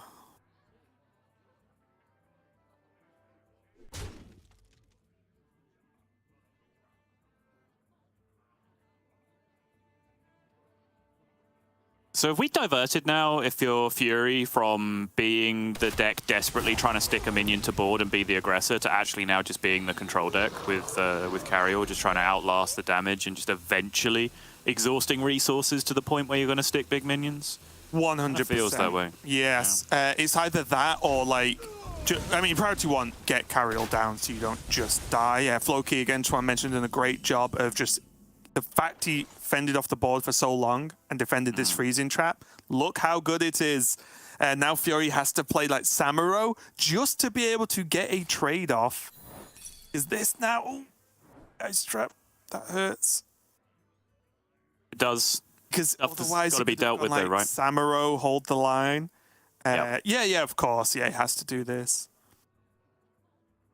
Now, Samuro, and then, I mean, right, just protect it. If he's playing Samuro to bounce and then trade the Parrot, Righteous Protector doesn't really accomplish anything. The problem is, I find it difficult to say, well, Righteous Protector and go face with the Parrot. It's like, great, there's just another minion that you can target with stuff, right? It's not like that Righteous Protector ever realistically blocks the Tavish. But Furyhunter's going to hope. Oh. He's leaving the 7/7 there so that he's able to go, oh, the Viper is insane. He wants? Yeah, I don't know, honestly. Fury's just leaving the 7/7 there in the hope that he can go, like, Blade Master and hold the line in the same turn, right? With the 7/7 already in play. Fair. Just get a massive heal. Fair. That makes sense. The fact the Viper's just chilling, and I hope, for Floki's sake, of course, he holds on to it. A Ram Tamer do? If you control a secret Stealth. game +1/+1 and stealth? Oh, Yeah, nice. It's not bad. Not bad in this situation, anyway. Most importantly, survives the Carriel AoE. I mean, this is such a tough decision, right? Like, 7 damage is 7 damage, but you know you're playing against the double hold the bridge deck. You know you just saw... I mean, you have to trade, right? Because you saw it bounce by Ice Trap on the previous turn. So, like, you're just going to get smoked if you leave that thing there. Yeah, 100%. Now there's what? 8 damage? Plus a draw. Loki might want to try and get rid of his pen flinger soon.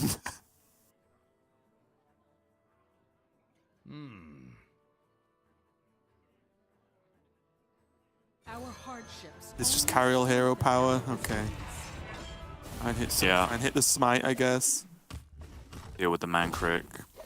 Yeah, if he can get either Samuro or Smite buff to a reasonable size, then he might be able to engineer a situation where he can do that plus hold the bridge in multiple turns. Like, if he can just deal with the freezing trap, he has so much lifesteal over a couple of turns with the minions that he has available. Just has to get there. Yeah, I mean, it doesn't have it with Samuro though, right?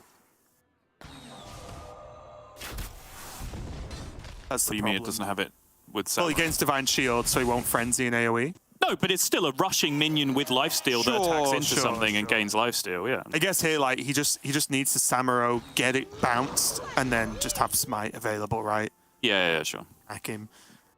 That is probably the better way around to do it, but like the point I started with is if the hero power hit if the hero power hit either of them, it was amazing, right? Because they both have rush. Sure. No reason to not play explosive as far as I can see. Looking at whether he wants to just... Yeah, I can't find any reason for Penflinger, so yep, simply explosive, push another bit of damage. The fact that Viper was sat there is so big, it makes so much more damage. Noble Mount, not really going to achieve much, and the problem is, everything's just too annoying, right? Like, Samuro, he knows it's freezing by now, right? So, like, the whole turn would be Samuro, but my question now is, does he, like, Samuro Sunwing hero power to just give it the highest chance of, like, going on Smite for exactly next turn? Or is it, like... I mean, there is no next turn if he does that, though, right? Because he's just going to be straight up dead. Was it like Smite, get that bounced, and then Samuro into the 5-2? Is that to the silly extents that we can see Fury would have had to gone to for any chance possible? Yeah, I mean, that's the really bad play that I saw that theoretically keeps you alive in some worlds, but, you know, Fury fishing for something that might actually end up winning the game, which he doesn't find. Round of applause, a genuine round of applause, I'm sure, being thrown out there to Floki instead, who... What a roller coaster of emotions he must have gone through this week, staring down an exit from Grandmasters altogether, missing out on playoffs, missing out on last call. And while the latter of those two statements is still true, he at least finds himself with a route to the World Championships, which is what 2022 Hearthstone is all about, kind of looming on the horizon now, as he has almost as good a chance as anyone outside of those additional seeds. Yeah, and I think honestly for Floki, or for any player actually, if you're gonna say, you know, finish your final week of the season, this is how you want to do it. Because personally, I think Floki's played so well this weekend. Like, you know, obviously we've seen great things out of Fury, xBlyzes, Bunny, and so on, but I think Floki, especially to me, stood out as just such solid gameplay and some good sort of heads-up approaches, not only to the matchups, but just the actual turn-by-turn decision making has felt so strong from Floki that, you know, noticeable above players like xBlyzes, Bunny, and Fury this week for me anyway. I agree. Yeah, it's a very justified winner because I think he had the most interesting puzzles to solve throughout the week, right? Where he was going up against that control warrior with his lineup, which is kind of an unknown entity, just straight up fatigue warrior. And this time, you know, just going up against a much more aggressive lineup than we've really seen from anyone else with Furyhunter, with the buff Paladin as well, which is a little bit off the wall in comparison to what we've been seeing from some other people. So he's really had to modify his play and come up with like bespoke plans on a series by series basis for the people he's played against, which, you know, congratulations to him for doing that. I think he's shown a fantastic skill as a tournament Hearthstone player, which is just being able to prep in a short amount of time against your next opponent and coming up with really good game plans to how to deal with what they're doing. Yeah, and that's the most important thing, isn't it? Like, getting the prep in is great, and then it actually working and paying off is the next good step. But yeah, huge congratulations to Floki there, well deserved. And just again, another congratulations to the other 3 players that we see, right? Because they've all done great jobs this season. Fury, Bunny, and xBlyzes, along with Superfake, I still believe. Correct me if I'm wrong, Sol, I'm always okay for a double check. But those are the top 4 players of the season, right?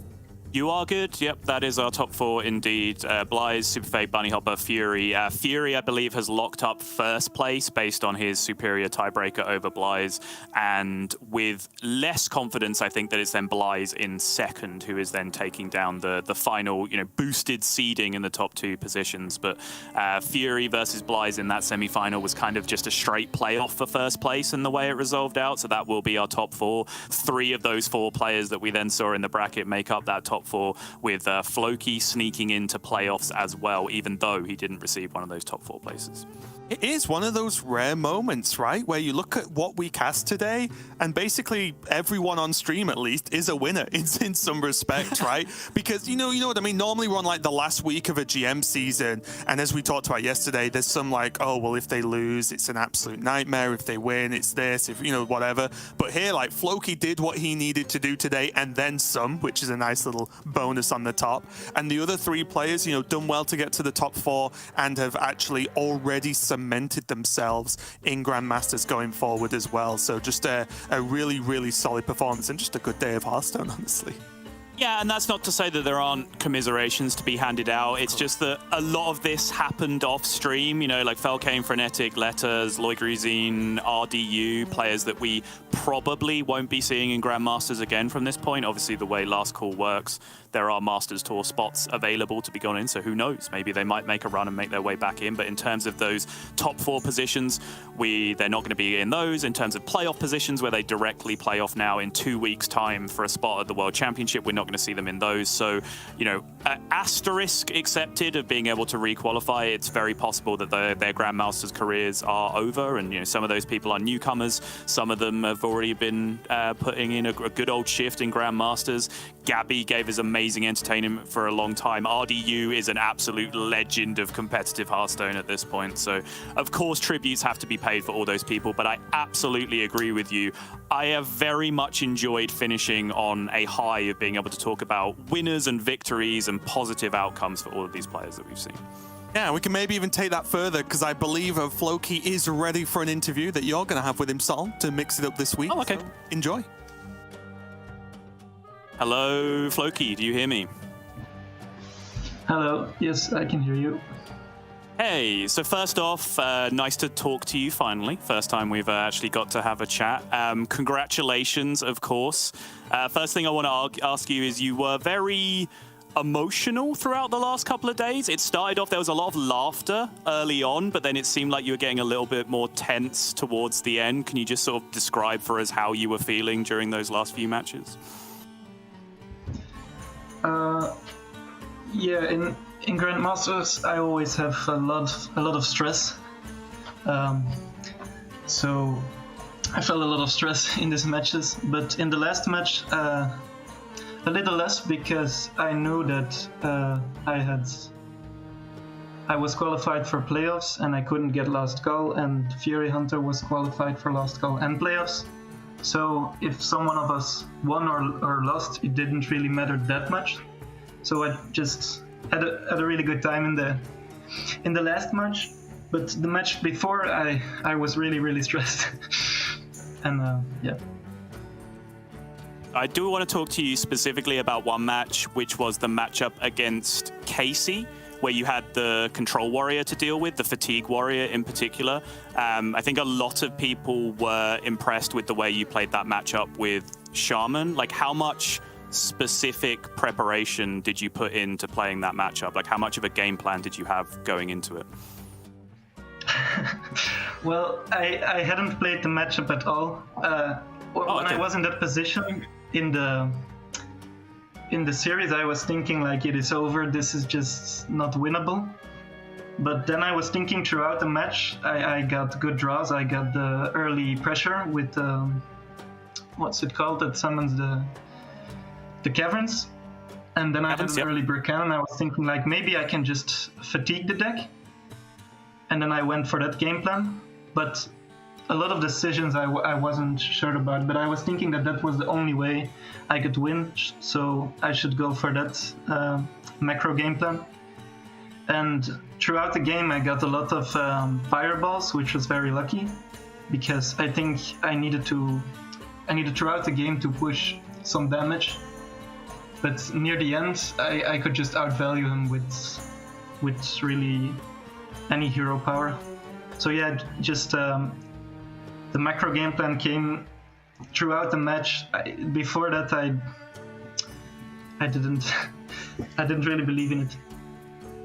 That is surprising, because it honestly looked like you very much knew what you were doing from turn one. But I guess a final question, just before we let you go and celebrate.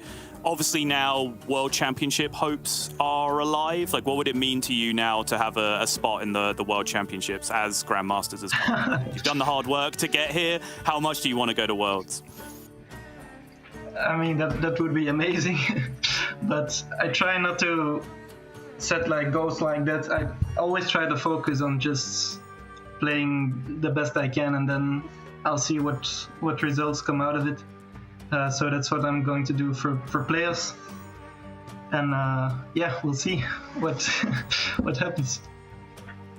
Well, thank you, Floki. I'm sure if you play as well as you did this week, you'll have as good a chance of anyone as making it there. So congratulations. Once again, we'll let you go and celebrate. And hopefully I will bring Raven back in to end the show. Well done. Well played. Okay. Bye. Yeah, pretty interesting that, right? Like, just the fact that he was talking about just not having tons of prep for that tough matchup. Yeah. Kind of just the instinctual, well, this is how I feel it should go. And obviously a few things happen throughout the game and go, okay, this probably will work. I'll try it because it's the best plan I've got. And although it might sound a bit weird saying that, there is another level of skill to just breaking down a matchup on the fly, right? It's almost the Firebat thing, right? Where we were joking about the other day of like, you're halfway through a matchup, you're losing, and you go, what if I just fatigue them? Yeah. and then it actually works out. But yeah, very, very impressive stuff to see as we now do take a look at our standings. Yeah, I just want to, as we go over these standings here, just quickly throw this out against... we'll get this all confirmed and it'll be tweeted out and everything by the team, of course.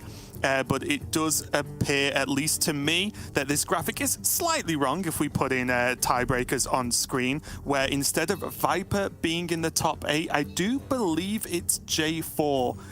Based on the information I have on tiebreakers. So if you imagine J4 being there, that is going to be the top 8 for the playoffs as I understand it. But again, if you just want to wait just a little bit, I am sure everything will be tweeted out and 100% confirmed and signed off on the Hearthstone Esports Twitter.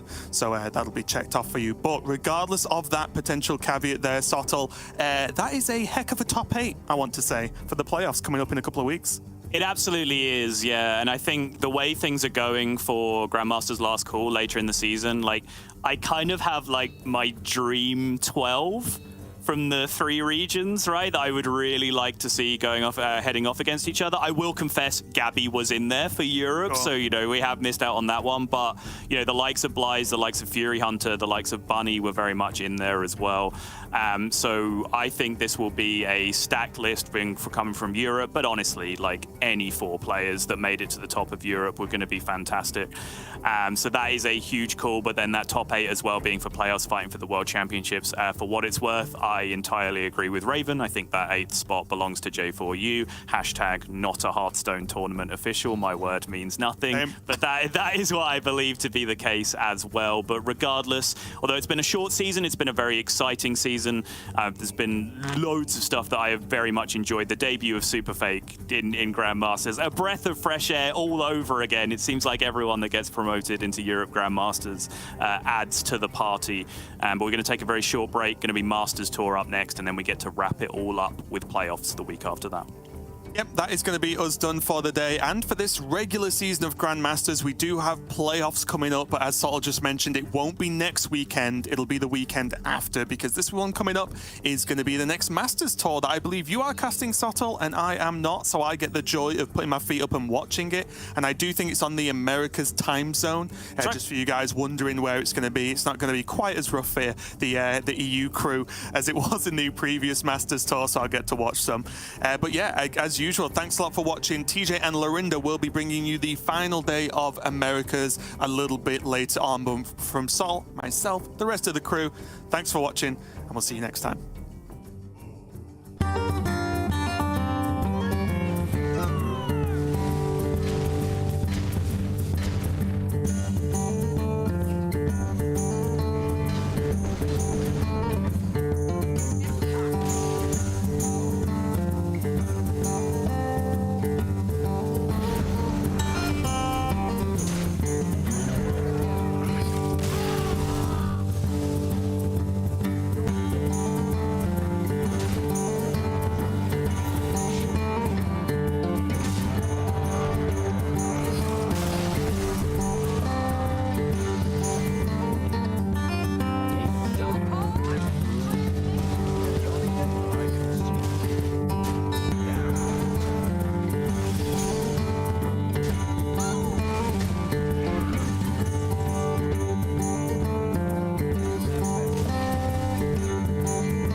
72 damage both times. Both times he left damage on the board. Oh no! Why are his cards green? Right, why are his cards green? He got there! Oh. Sick!